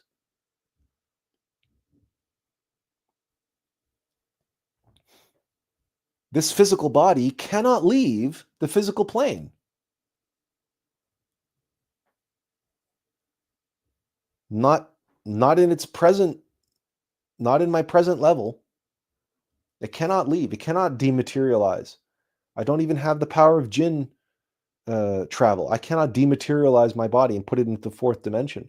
I may develop that power in the future, but guess what? It's not because I developed it. It's because Attlas will have that power. Will have the ability to manifest that power and have that power work through me. I will develop that capability by virtue of my Lord and Master, the one whom I serve. This is spirituality. This is true spirituality. People who walk around talking about I am this and I am that and I am God's already and I'm going to ascend. These people are not spiritual. These people are possessed by their inner Pharisee. And this is what I was talking about 5 weeks ago when I was talking about, and 5 and 6 weeks ago when we were talking about who gave Jesus the most trouble in his life. It wasn't the money lenders and the livestock traders in the temple. Jesus had no problems booting them out of the temple. It took him one episode, right, in the Bible, one afternoon, to boot them out of the temple. But what about the Pharisees and the Sadducees? Jesus couldn't chase them out of the temple. Why not? Because they were the Jewish authority. Because they claimed authority over the temple. The temple was their home. They claimed authority over the word, and they were the adjudicators of the law. And they were the thorn in Jesus' side his entire life. And what did he say? What did he say to them? He said, I have not come to bring peace, but to bring the sword. And I shall tear down this temple, and in 3 days I will build another. That's how Jesus dealt with the Pharisees. That's how he showed us how to deal with the false self. That false self who is a pretender to the throne, the I that convinces us that I can ascend and that I am all powerful and that I am a great magician and that I am spiritual and I. What is that if not someone who claims to be God's representative on earth, but only claims to be? They're calling themselves that.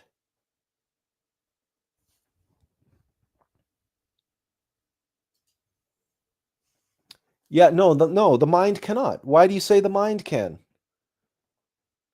Why would you say the mind can? The mind is in the fifth dimension. What use do you have in the sixth dimension? What use does a consciousness have of the fifth dimensional mind in the sixth dimension?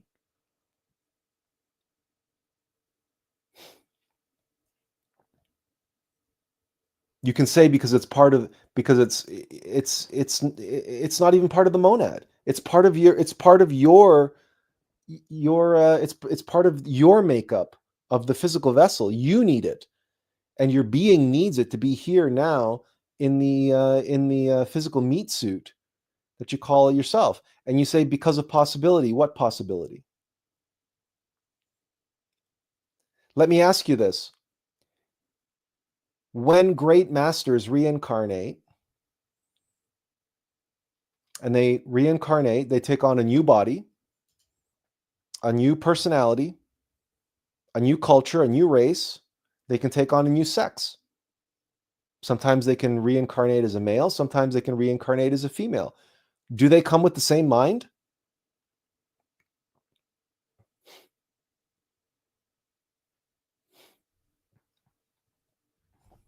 The mind is the AI. The mind to us is like the AI Jarvis in the Iron Man suit.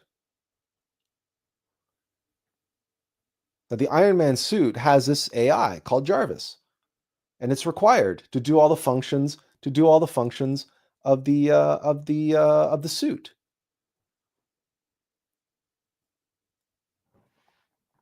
But the AI belongs to the suit. It doesn't belong to Tony Stark. If Tony Stark is not in the suit, Jarvis is not talking to him. And Richard says, sometimes. What times? Do you know this by experience?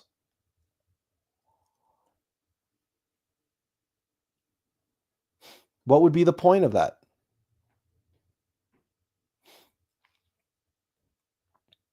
That's not to say that your being doesn't know, of course, because consciousness has an entirely different level of knowing, an entirely different kind of knowing.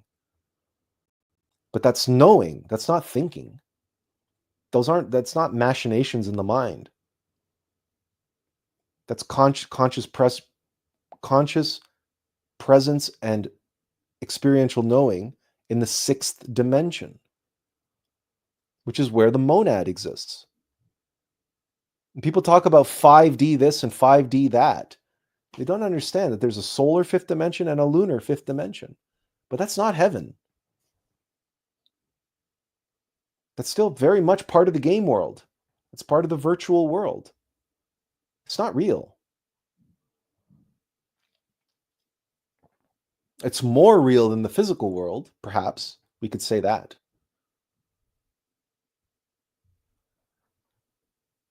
But there are not, when you say, the mind can ascend, the mind cannot ascend. Yeah, to ascend, okay, but now you're conflating two things. To ascend beyond the realm of thought, only the consciousness can do that. The consciousness is not the mind. The being, the monad, ascends beyond the realm of thought. But the mind cannot ascend beyond the realm of thought. The mind is the realm of thought. Do you see?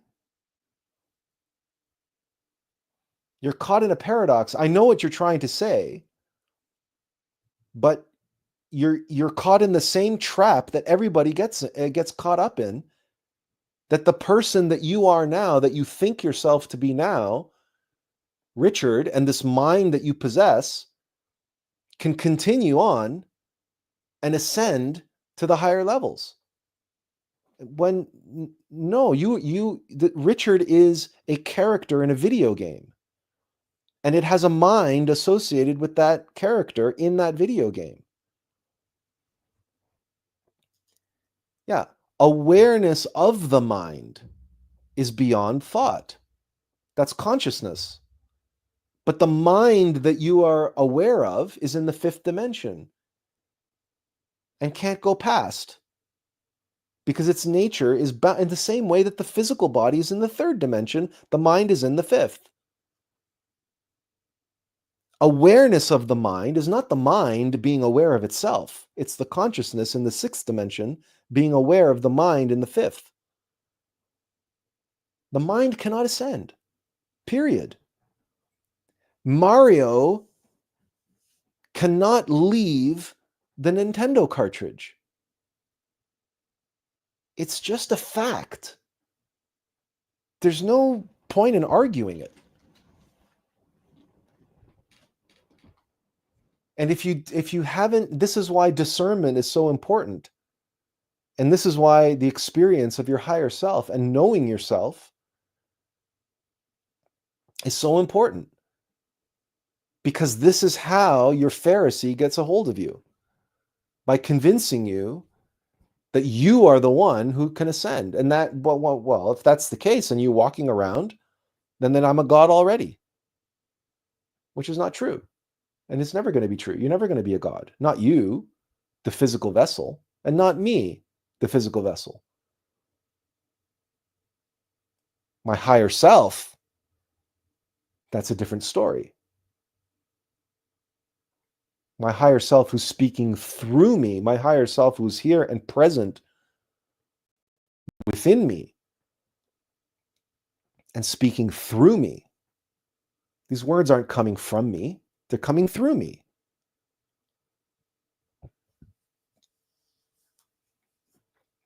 And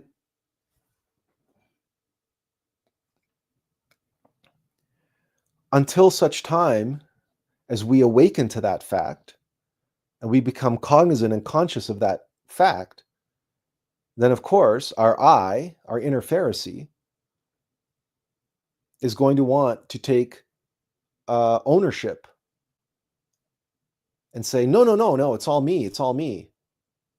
I'm that higher self. But so long as you worship your false self, right? That's called idolatry. That's called pride, mystic pride, idolatry of the false self, right? You can never be one with your higher self because you're going to be duped. You're going to be hypnotized and deluded into ignorance.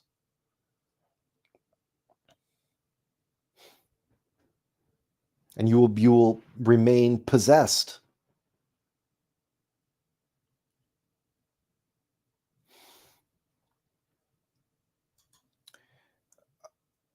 Awareness, Richard says, awareness is the mind that is aware of itself. Consciousness is just the act. Okay, well, now you're playing semantic games, and this is where this course of inquiry is going to end, because now you're playing semantic games. A mind that is aware of itself, if you're talking about the abstract, the universe becoming aware of itself and the whole universe is mind, and we're talking about mind on a different level, and you're now conflating two things, and you want to have your cake and eat it too, and that's fine. You believe what you want to believe, Richard. But I have a topic that I promised everybody we were going to cover today, and I got to get through it. So if you want to continue this debate or conversation in private, you let me know afterwards. But now you're playing semantic games. So if you can't fall into the spirit of what we're talking about here, and you can't recognize the objective truth that I'm saying to you, because your mind refuses to let go of some abstract intellectual idea that you have been indoctrinated with, then that's fine. So Kay asks, what do you think of solipsism? Solipsism. Am I reading that right? Yeah. Solipsism. Well, that's a good question. And I suppose it comes down to what you mean by the word, right? So now, of course, my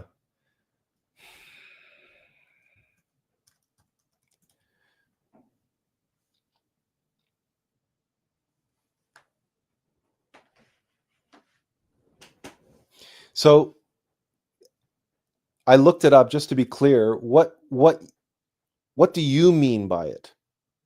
Because it could mean being very self-centered or selfish, but philosophically, the term refers to the view or theory that the self is all that can be known to exist.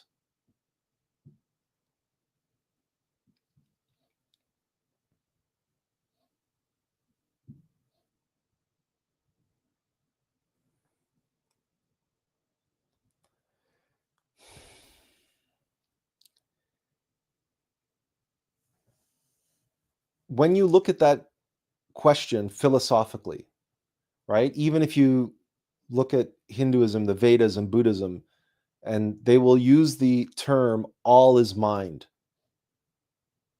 So the universe is mind, everything is mind. And they will go in that direction. But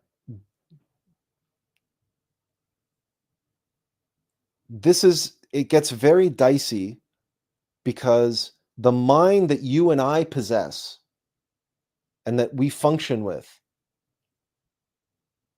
is not that mind.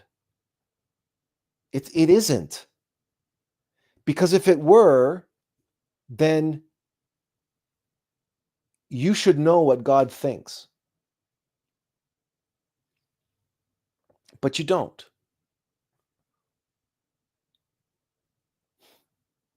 So it is this failure to recognize levels of consciousness,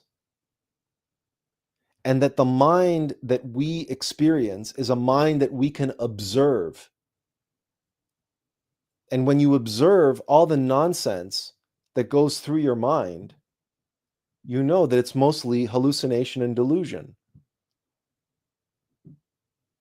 And when you talk about the great all mind of God, as like Walter Russell would describe, it is possible that we can connect to that so-called mind, that superior mind, and we can connect to that. I talked about this 2 weeks ago when we talked about the inferior mind, the intermediary mind, and the superior mind.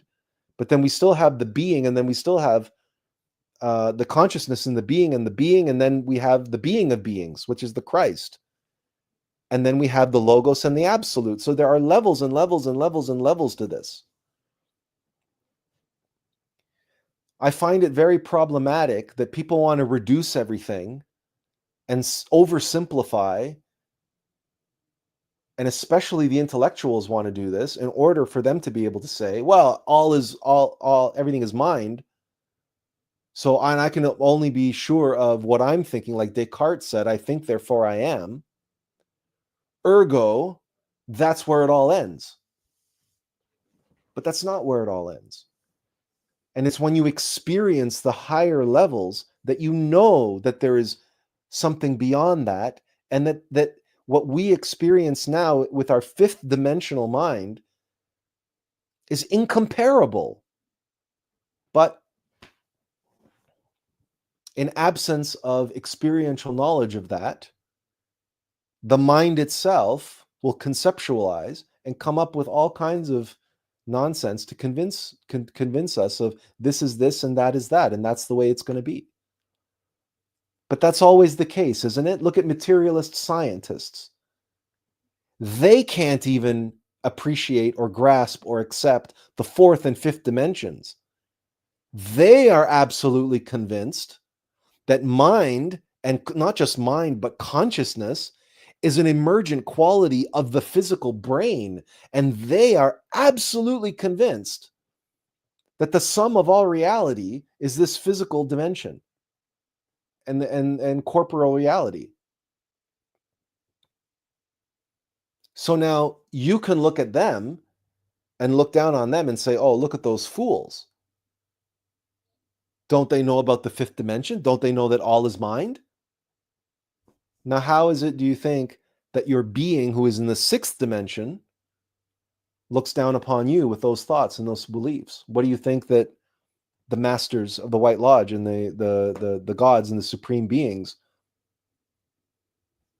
what do you suppose they have to say about you or about anybody who believes that everything is mind? And that's all there is. And that's all I can know. Because your consciousness is in the sixth dimension, but your mind is in the fifth. So why is the mind all you can know?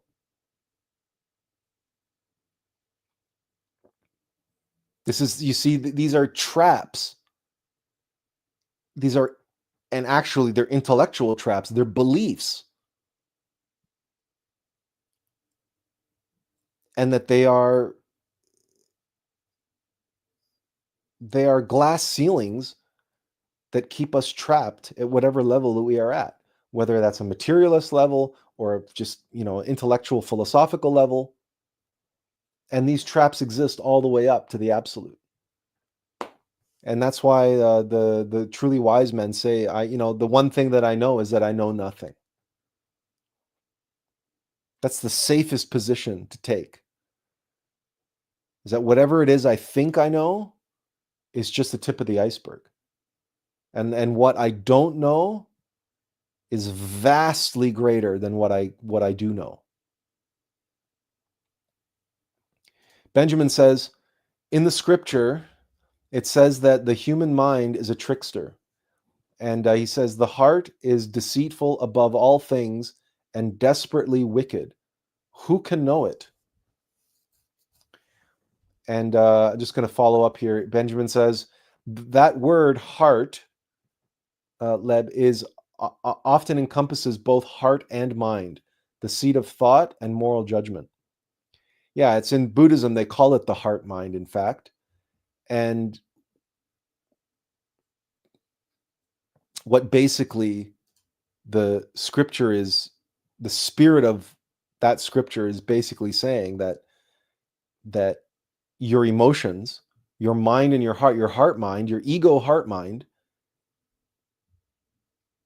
is a trickster, is partaking in that deception that we talked about 2 weeks ago, precisely because of what I've been talking about today, is because the egos want our life force, they want our fire, and to get it, they're going to direct our consciousness. They're going to direct our attention. And there's no better way to direct someone's attention than to present them with a lie, a deception, an illusion. And if you need evidence for that, go to a movie theater and observe an audience completely hypnotized by the illusions on the screen for 2.5 hours. Or go to a magician's performance and witness an audience completely mesmerized by the illusions taking place on stage. Or any type of performer or public speaker even. Look at Hitler prior to the Second World War, and during look at his, or one of these evangelists, these televangelists, Joel Osteen, right? He's got a church that has 80,000 people in it in any given I call it a performance, but any given service. And you look at him, he can capture the attention of 80,000 people with a sermon. That's black magic. That's exactly what the egos do to us.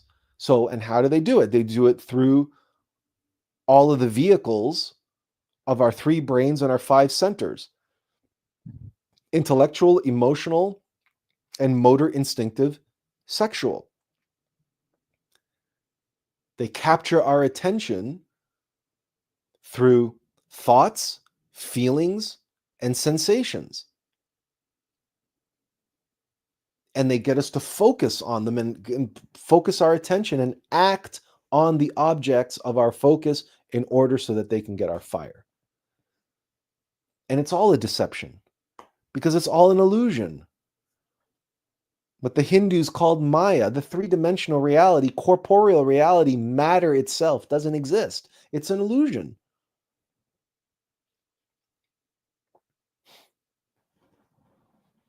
So then clearly, the functions of the ego heart mind of mechanical nature are their modus operandi is deception, to keep us trapped, to keep us imprisoned in that illusion.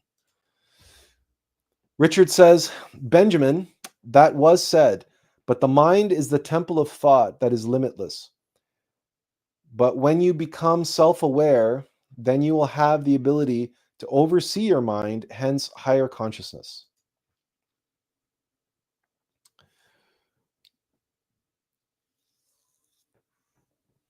All right. So earlier, Kay asked, no, not that one. She asked, where was it? How do you escape possession?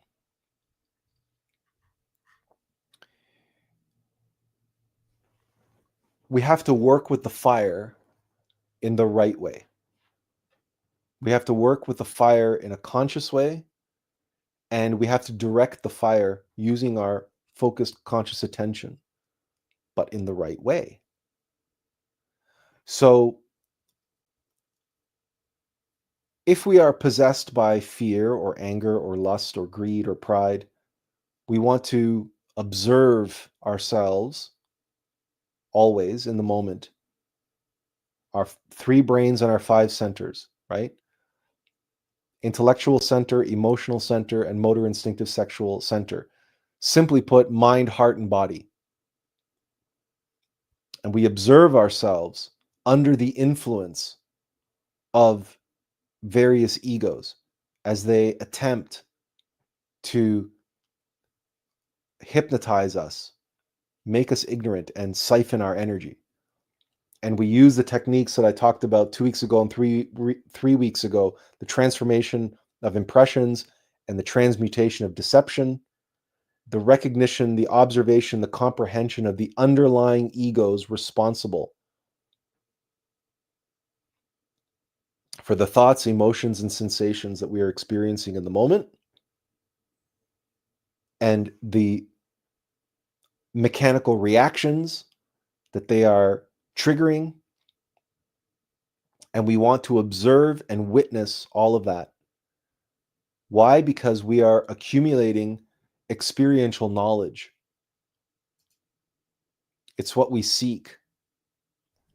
We are experiencing our own enslavement, our own imprisonment. We are experiencing how we are being possessed. You cannot be free of your prison if you don't know the nature of the prison. You cannot be free of the possession if you don't know how it is you are being possessed. It's like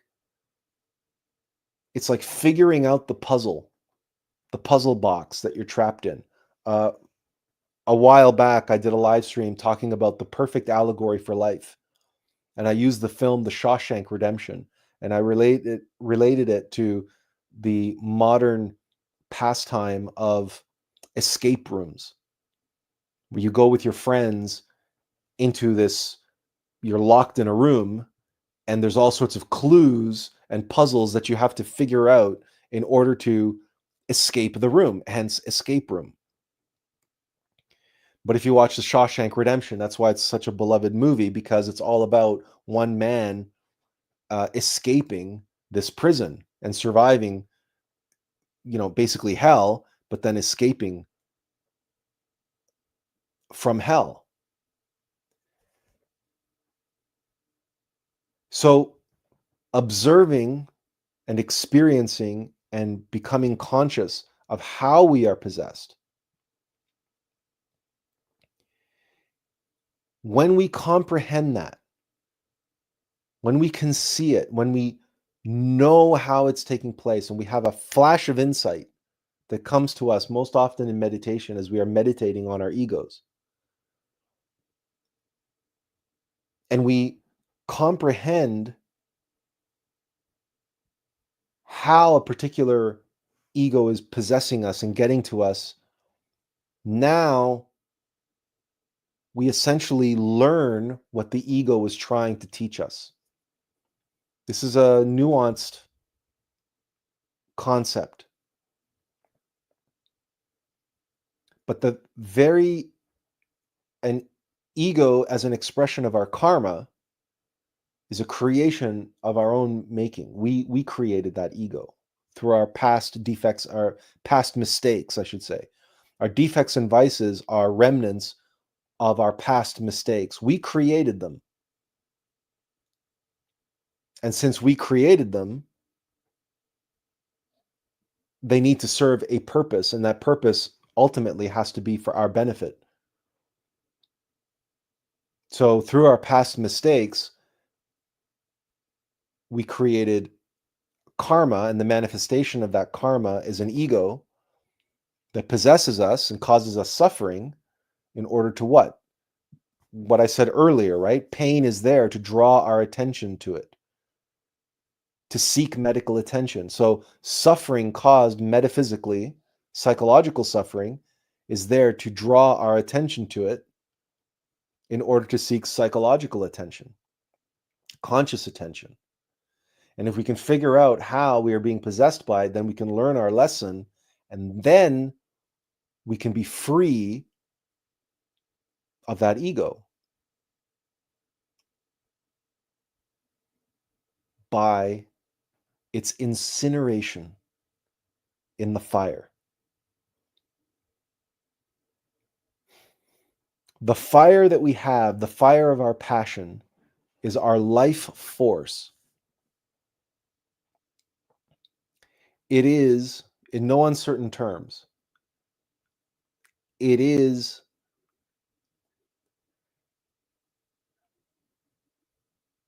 the very essence of our individual Divine Mother, Devi Kundalini Shakti. And the Divine Mother has different forms she can take. One of them is Kali, the destroyer of worlds. That fire can burn, that fire can incinerate. The same fire that if the egos siphon it and use it mechanically, that fire gives those egos life. But if we can take back our consciousness from that ego and we can apply the fire consciously to that ego, the same fire that gave that ego life will now cause its death. So practically speaking, we talk about the transmutation of the sexual force, and we can do that as a single person. We do that with pranayama and what's called the Vairoli Mudra, which is one of the Tibetan rites of rejuvenation. Through meditation and prayer and the application of our fire in a conscious, upright way. And for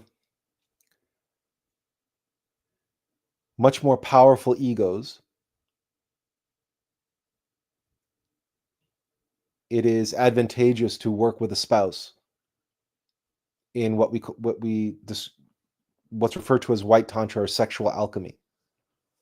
And that's the preservation of the sexual force. So not spilling the sexual force, not allowing lust to take advantage of our passion, to waste our sexual energy, to have it flow down and out, but rather through the act of spiritual union with our spouse, suprasexuality. So the energy flows up an atom. And as I've often said, that's atom, atom, Adam.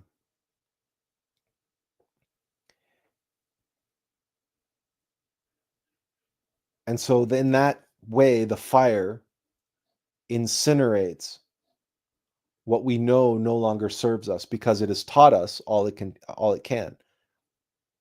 That ego is causing us suffering in order to draw our attention to itself so that we could comprehend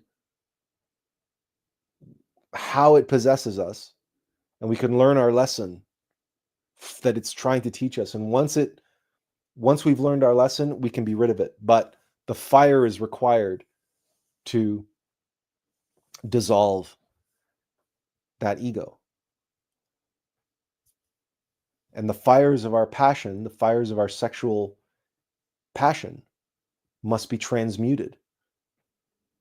So all of our passions that are being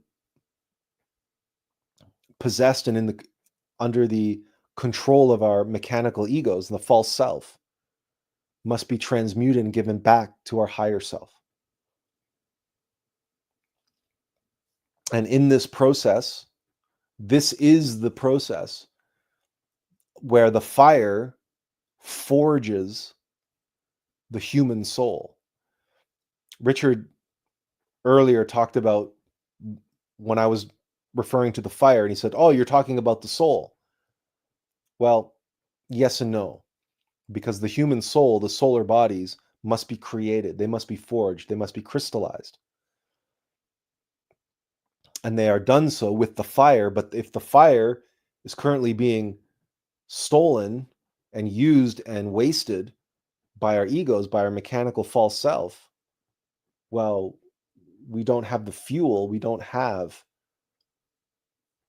the life force that we require to be able to forge our solar bodies, which in us right now are lunar astral body, lunar mental body, lunar causal body. They must be forged and made solar bodies, and solar Buddhic body, solar atmic body. And all of that requires the conscious application and direction of the fire.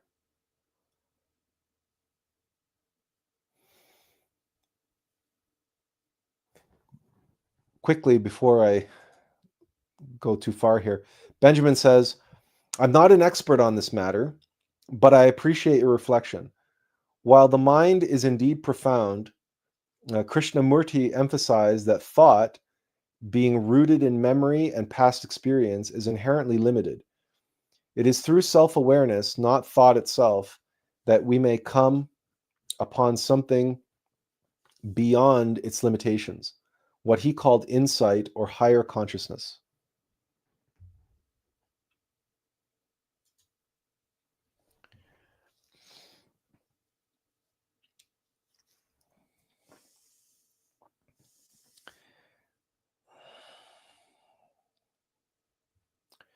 This this notion, this dispute or misunderstanding around mind and thought, it's a misconception or misunderstanding of terms and levels. That's all it is. So it's really a question of discernment. And there is no place for in the supernal worlds for your personality. Right? Your personality is bound to this incarnation.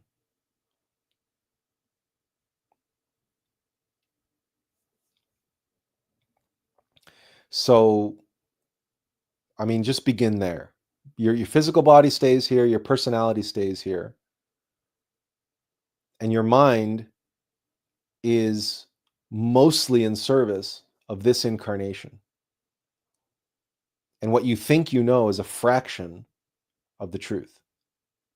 So then ask yourself, what good is all of that? Right?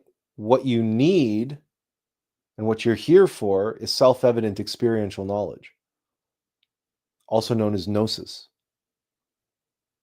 In other words, it's knowing, not what you think you know, but what you know you know. And what you know is not in your mind. That's what you think you know.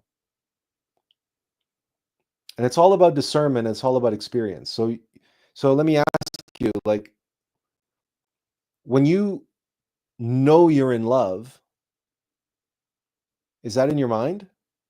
Or let me ask you where willpower is. When you exercise willpower, is that in your mind? Is that a thought? Is willpower a thought? Is willpower an emotion? Is willpower a sensation? What is willpower? Where does willpower exist? And when you observe your mind, you watch your mind, and you can watch your mind. Like when you're lying down in meditation, you're watching your busy mind, thoughts come and go, and you can sit there and watch them and not identify with them and not attach to them. What is doing the watching? It's not the mind watching the mind. It's not that. Yeah, you can believe that, Richard, but it's not. And when you say all of the above, willpower is none of the above. Willpower is not thought and is not emotion and it is not sensation. Willpower supersedes all of that. And if you don't know that, it's because you don't have the experience of it. And that's fair. And that's fine. But it just means you have to know yourself. You have to study yourself more. And Richard says, if I have no ego, I could not call myself a magician who was forged in the flame. My ego is the magician. Wow.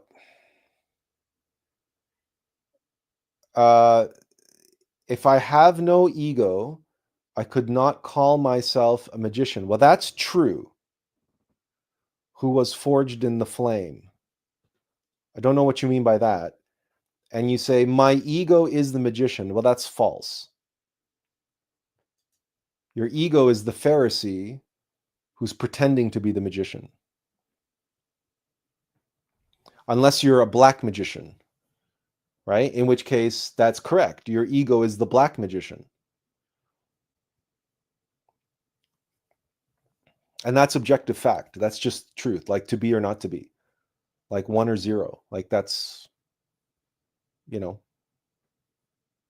that's not up for debate, right? And if you say, if I have no ego, I could not call myself a magician. Well, I have an ego and I don't call myself a magician. I know what I am. I'm nothing. I'm insignificant. I am a physical, mortal vehicle and vessel. That's all I am. I'm speaking from the perspective of my mortal self. Attlas is. But the only reason why Attlas can be here now is because he's coming through me. Right? My Father in heaven. And Attlas would say that he too has a Father in heaven. The Father of all fatherhood, Alux. Right? All light, God light. The fire of fires, light of lights, and being of beings. The Christ. The second Logos. Because there's levels and levels to this. So the moment you say, I am the magician who was forged in the fire, you know it's all ego.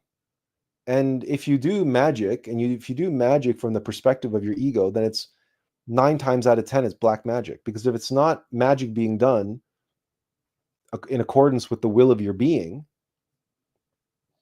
then it's black magic.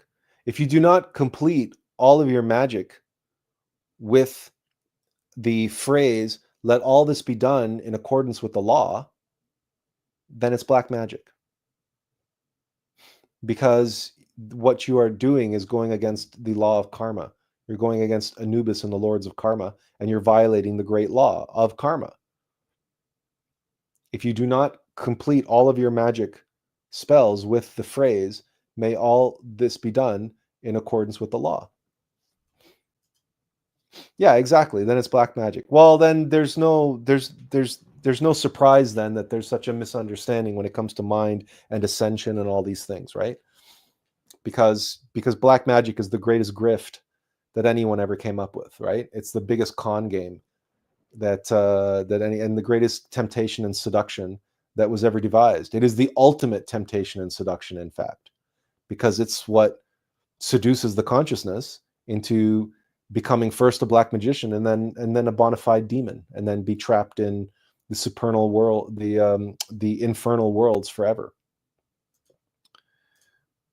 No, yes, necessarily. Not necessarily. No, absolutely necessarily. It's a necessary. The Black Lodge ultimately works for the White Lodge. You might not understand or appreciate that, but you may someday. And it's absolutely necessary.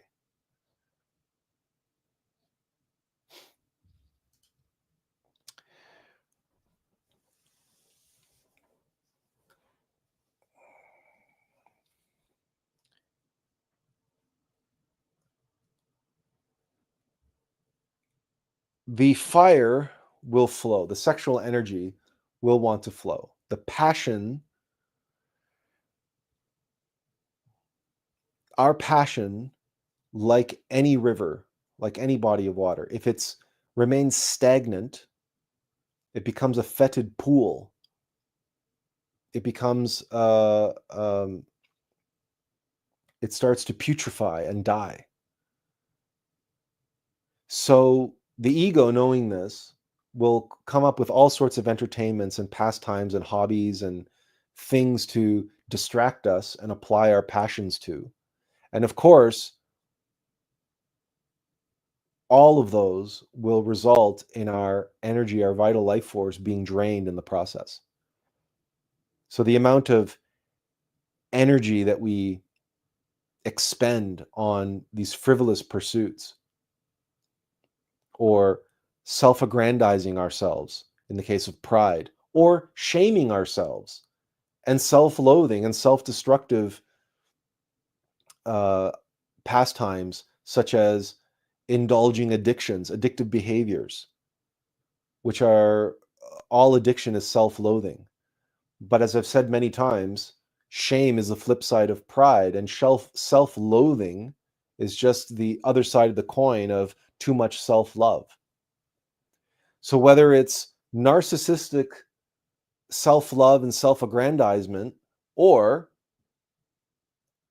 self-loathing and self-destructive behaviors, as one barrels down the downward spiral towards oblivion, the amount of energy and effort that egos can make us commit to their ends at our expense is extraordinary. And you can witness this. You can witness this in yourself, but you can witness this, just look around you and look at all the stories that of people in their lives and the tragic turns that their lives have taken. And even when you look at things like cult leaders or serial killers, or then there's just these individuals who are absolutely completely possessed by greed and the need to accumulate power and money and followers, and it just goes on and on and on. And just look at the world that we live in, this materialistic world, and people, so many people are just obsessed with so many different pursuits, and they spend so much time and energy and resources on whatever the case may be. And it's worthwhile asking the question, well, is that really what they're here to do? Is that really where their passions were meant to lie? No one has, an insight, a window into the souls of men. And so we want to tread lightly. We don't want to pass judgment. But certainly when we look at our own life and some of the things that we spend our time and energy on, and we see that in the context of the fire, and that our fire is limited. Our fire is a limited resource. It is not an unlimited resource.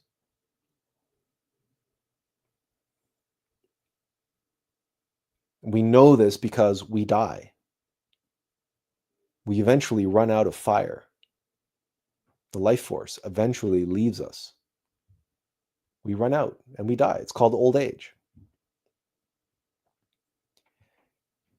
And so, are we using our precious resource, our most precious resource, in the right way? Or are we frittering it away on petty indulgences and hedonism and also, as mindless entertainments and so on? Only you can answer that for yourself. But answer that in the context of the example that Christ gave us. Behind me, this entire live stream has been the phoenix. That legendary mythical bird, which is mirrored in the great feathered serpent Quetzalcoatl of the Americas, who is the South American Christ. And the phoenix is that mythological bird who is consumed in the flames and born again of the ashes.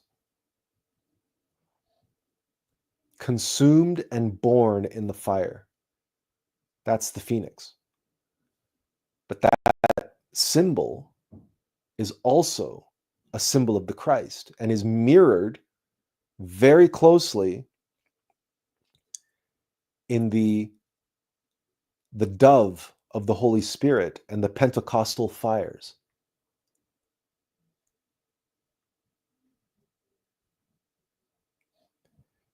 Jesus died on the cross of suprasexuality. The Passion of the Christ, if you have not seen it, watch it. And if you haven't seen it in a while, watch it again. And why is it called the Passion? Why are the Stations of the Cross the Passion play? Because that is what you are willing to suffer and die for. And Christ was willing to suffer and die for all of humanity, or as the Christians say, for our sins, for all of our egos. His suffering and sacrifice actually enabled the laws relating to the application of karma for this humanity to be changed. He actually changed the rules for this humanity. He allowed it for humanity to negotiate its karma. And in some cases, that karma can be forgiven. Not all karma, not all cases, and not for all people. But the forgiveness of sins that the Christians and the Catholics talk about was enabled, was made possible because of Jesus' sacrifice, because of the passion of the Christ. His crucifixion and his resurrection and his ministry and what he did for humanity and what he did for the planet was he made such a sacrifice that he was able to negotiate a change in the rules and make karma negotiable and make some karma able to be forgiven. Some, not all. That Christians think that they can go through a life of sin and ego and behave however they want, and that all they need to do is believe in Jesus and then all their sins will be forgiven. No, it doesn't work that way.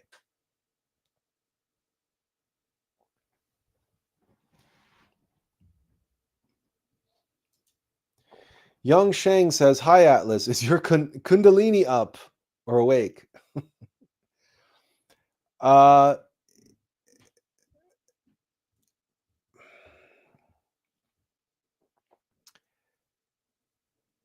That's not a topic for public discourse. That's nobody's business, frankly. And the notions around this, people's understandings and beliefs about this are wholly messed up. They're most erroneous. For your Kundalini to rise through all of the vertebrae of your spinal column requires years of efforts, super efforts in the alchemical chamber with your spouse. And that the Kundalini rises in proportion to the egos that you have dissolved. So, as most of you know, I am presently single. I do not have a spouse. to practice with. So take that for what you will. But when you hear people on the internet asking you to donate money to them and that they will awaken your Kundalini for you, you know you're dealing with a charlatan and a black magician.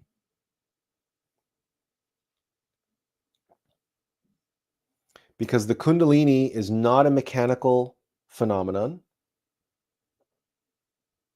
and it is directly related to your level of being and your progress on the path.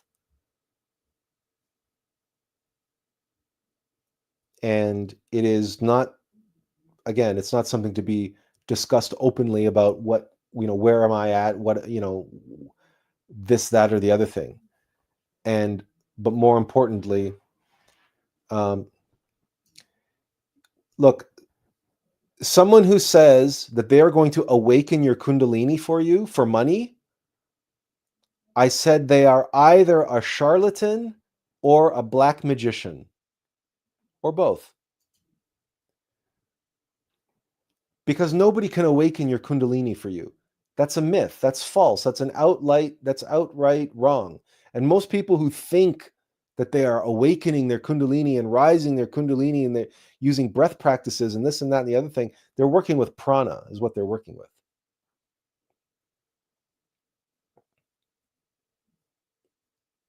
So, and you cannot raise the Kundalini up. Like, there's nuances. It's like, it's too oversimplified. People want the magic bullet and the red pill, and they want everything to be instantaneous. They don't understand that the spiritual path is one that most people take lifetimes to complete. And that if you do try to complete it in one lifetime, that's known as the path of the razor's edge, the path of the bodhisattva. And that's a path of suffering and sacrifice for humanity and the elimination of all of your karma, of all of your egos in one lifetime. And that is itself a path of total devotion, dedication, and passion. That is where your passions need to lie. You cannot be on the path of the razor's edge and have your passions all over the place. Your passion has to be for your divine mother. Like when you read Rumi's poetry and you comprehend that it's all written about his divine mother, the love for his divine mother. You comprehend that the Mona Lisa is Leonardo da Vinci's divine mother, the most beautiful portrait, the most beautiful woman ever painted. And then you realize that the endless love letters discovered that Beethoven had written to his so-called immortal beloved are love letters that he wrote to his divine mother. That is the devotion, the dedication, the passion that we have to our innermost being, our higher self, and our divine mother, who is the fire by which we can, like the phoenix, be consumed and be born again. To transmute our passion from being lunar and mechanical and used by the psychological aggregates of our false self, and instead to harness and focus and concentrate that fire consciously in an upright way with devotion to our divine mother, who is that fire, to the eradication of those elements and the creation of our solar bodies, the transmutation of lead into gold. the transformation of the self, and understanding that that transformation is a process of psychological death and rebirth, death and resurrection. That is the example that Christ gave us. If we want to be one with the fire of the fire of fires and the light of lights and the being of beings, then we must sacrifice. And what we sacrifice is our lower self. And we sacrifice ourself, we become that animal that is placed on the altar of the sacrificial fires. That is us. That is us. That is this mortal self.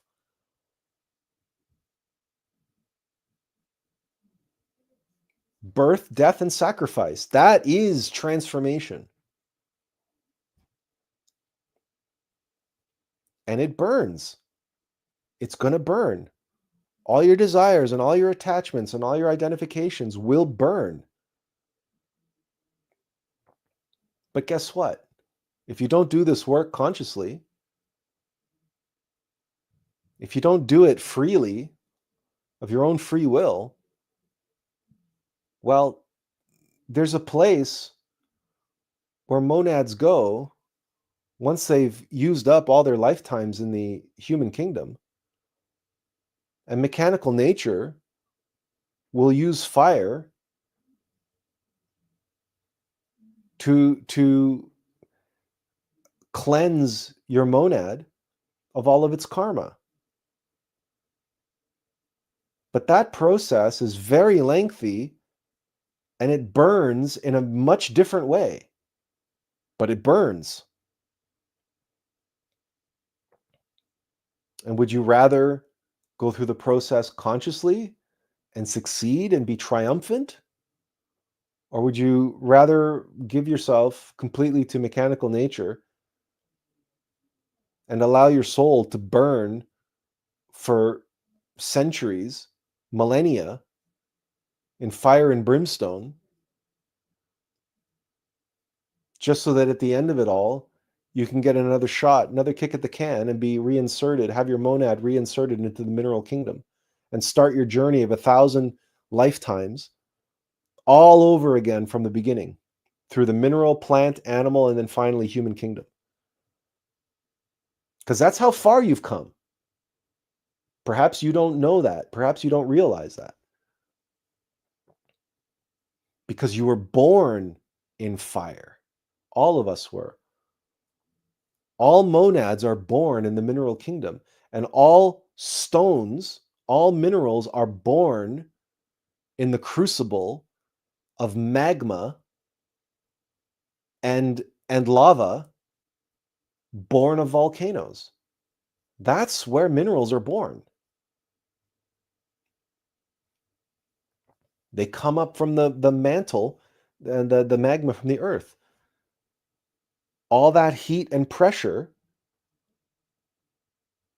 that's where and when they're born into the mineral kingdom, they're innocent. They have no karma. Their karma has been cleansed because they spent countless millennia in the core of the earth, where the fire has done its work, but mechanically, not consciously, mechanically.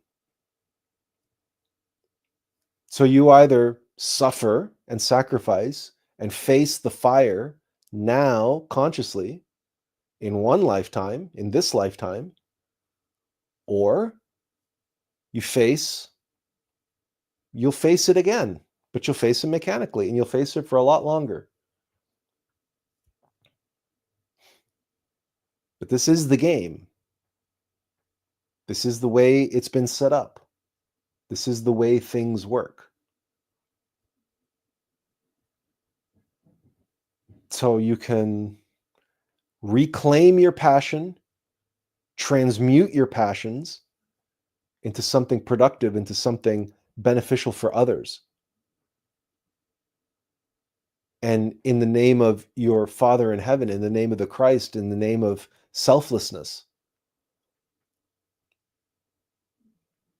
and embrace a lifetime of service and suffering and sacrifice for others. and let that fire flow through you. Let that passion flow through you. Or you can remain focused and self-centered and what that really means is just allow yourself to have your attention and passions be hijacked by the psychological aggregates calling themselves I. And then your fire will be going to waste until such time that all those mental parasites, the psychological malware, has siphoned off all the consciousness and all the fire that you have to give. And then you'll, in your old age and death, you'll be on your deathbed and maybe have a comprehension that this is your last lifetime, that you don't have any more incarnations, you don't have any more returns.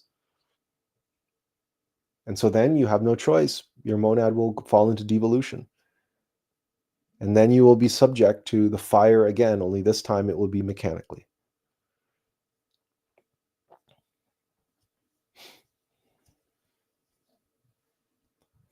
The choice is yours. You're free to choose. Just, know what you're getting into.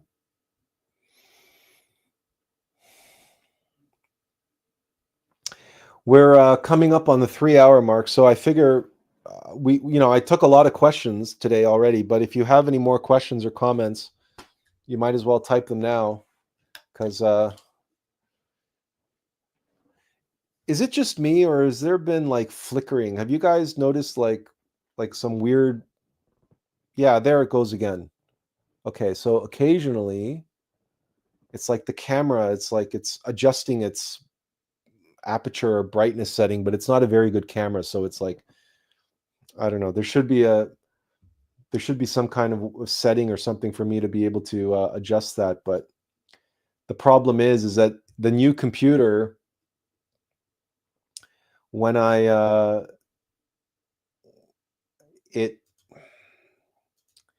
it's a technical thing, the software that controls the camera on my old computer was an older version of the software, so it would let me make the adjustments while I was on StreamYards, but the new version of the software doesn't let me do that. It's really stupid, in fact.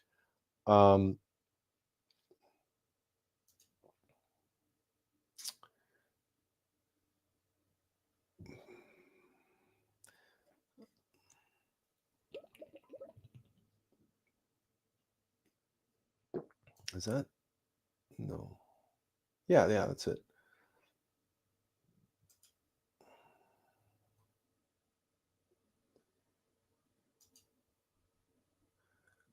Okay, so oh, that's weird. Uh-huh. Well, look, it is letting me do it now.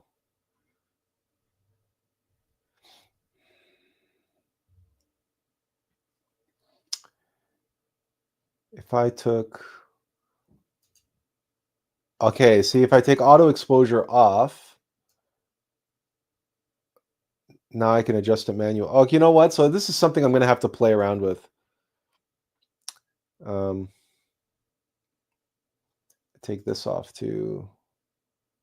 Yeah, okay.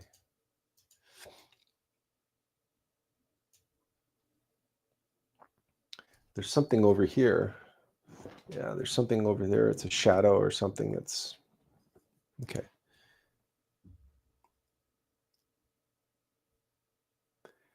It doesn't let me zoom though, does it?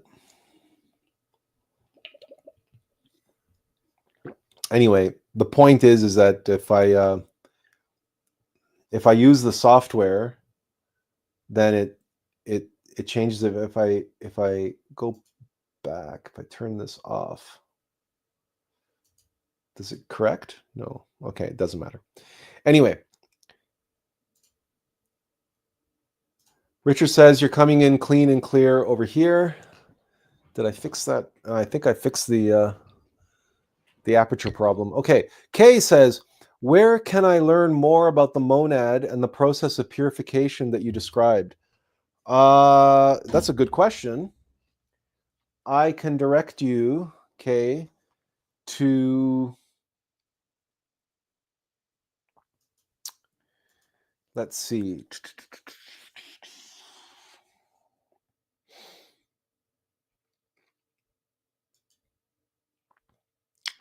Probably, well, why don't I share this on the screen? Okay, you see that? Okay, I'm going to take your question off. Here is the link. This is glorian.org, and they have a series of lectures all on the topic of death.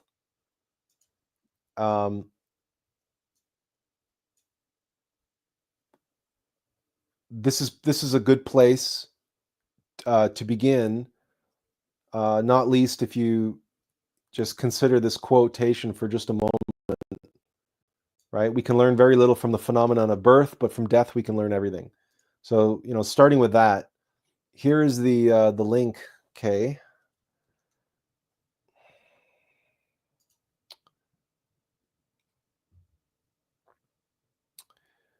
And it's also in the chat, by the way.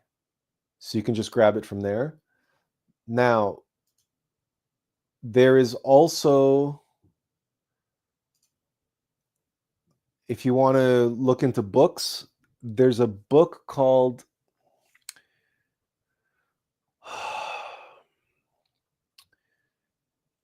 I'm trying to remember the exact title. It's, yeah, here it is. It's Hell, the Devil, and Karma. Now, it's actually an esoteric unveiling of Dante's Inferno, but there's, I think, a lot of good information you would get in here. And by the way, all of the chapters are available online. So there's a chapter here called The Dissolution of the Ego. So that is also another one that you could explore, and I'll just throw the link on really quick. Yeah. So there's the link at the bottom, but it's also in the chat. But in any case, the other thing that you could do at Glorian is you could just go to the beginning and start. Like, they have a bunch of courses. They're free. They're online. You can download them. You can listen to them. They're all free. You can make a donation if you wish, but it's entirely up to you. There's a series called Beginning Here and Now that goes over all of the basic concepts, and including there will be one here on the monad, 3 brains. And I mean, look, you can spend the next several years of your life going through all this material, but I try to use my intuition to hopefully get you the information that you seek right away, and then you just follow your heart from there. Just go where your heart leads you. Leia says, it's the fountain of youth. Just kidding. And Richard says, Kant, the philosopher.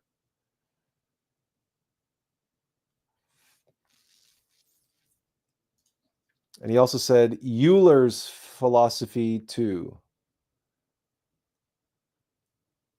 Not sure what exactly you're referring to, but anyway.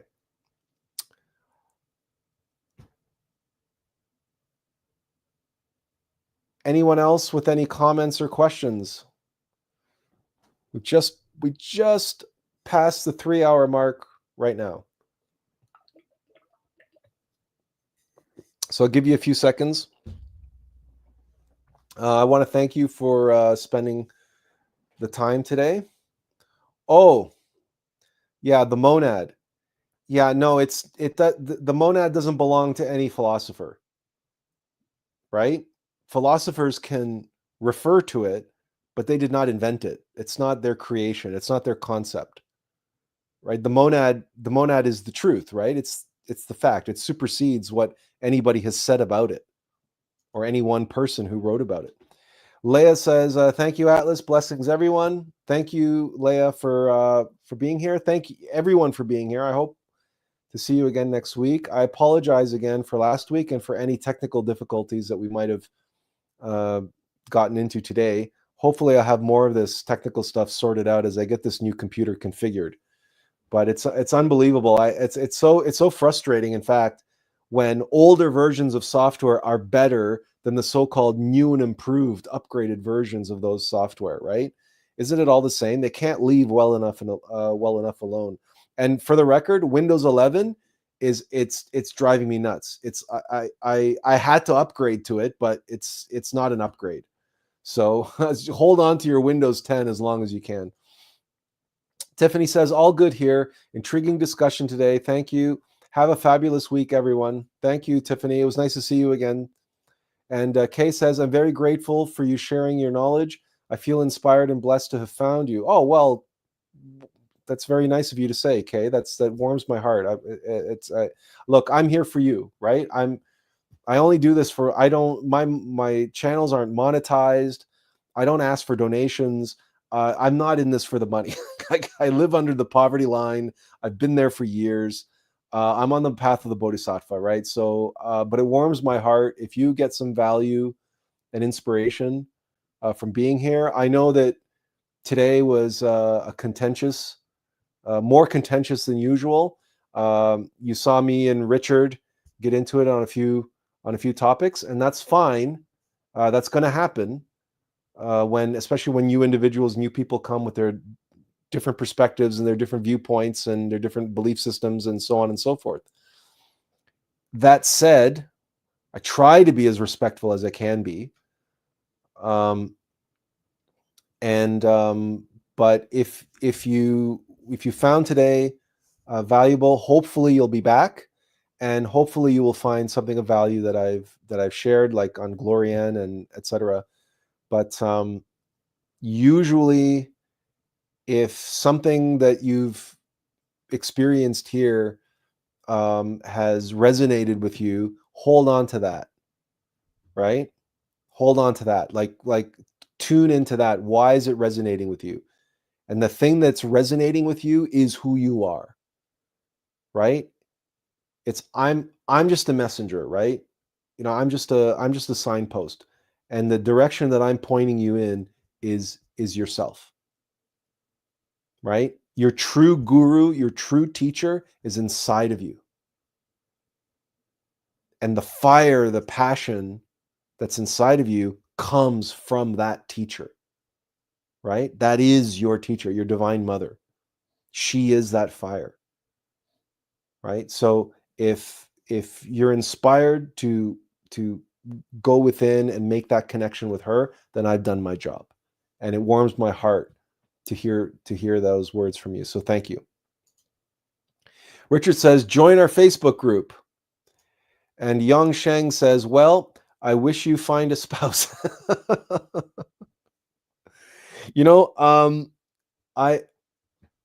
I may have found a spouse, truly. She's just on the other side of the world, so we just can't be together right now. Richard Collins says, facts, and an eyeball. And Leah says, you're going to make me cry. Good tears, of course. Yes, tears of joy. You know what? Go ahead. If I brought you tears of joy, then wonderful. Richard Collins says, yes. And Kay says, when did you decide to pursue the path of the Bodhisattva? Well, boy, that's that's not opening up a can of worms. Can we save that till next week? Or how about I do you one better? You may not know, Kay, but I've recently wrote a book, and you can actually if you wanted to buy a copy, I would be flattered. I would be grateful, but by no means are you required to buy a copy. You can download it for free, and here's the link from atlasalex.com.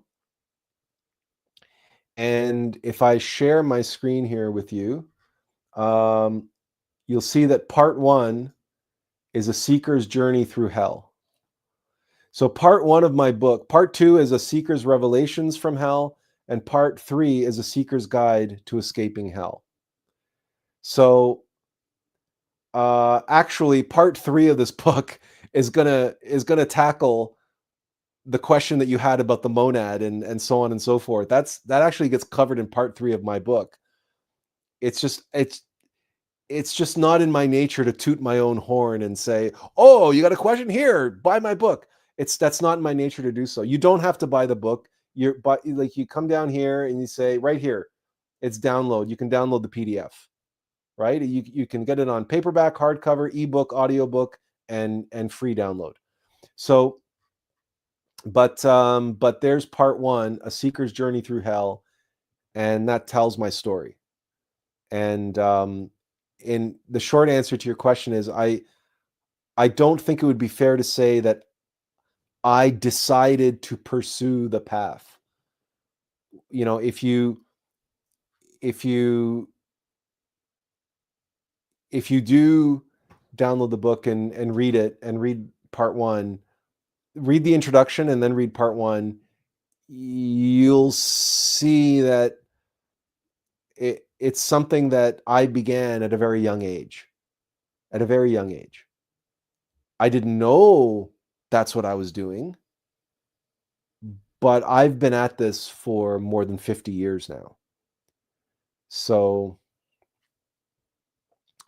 like I said, it's way too much to get into now that we've already been around we've already been doing this for 3 hours today. So I got to let everybody go. but hopefully, you know, hopefully if you want to pursue it, you can. If not, maybe I'll share it again. I'll share my story again. Ask me again next week. And then we'll talk some more about it. Let's see. Yang Sheng says, thank you and hope you join with your partner. Yes.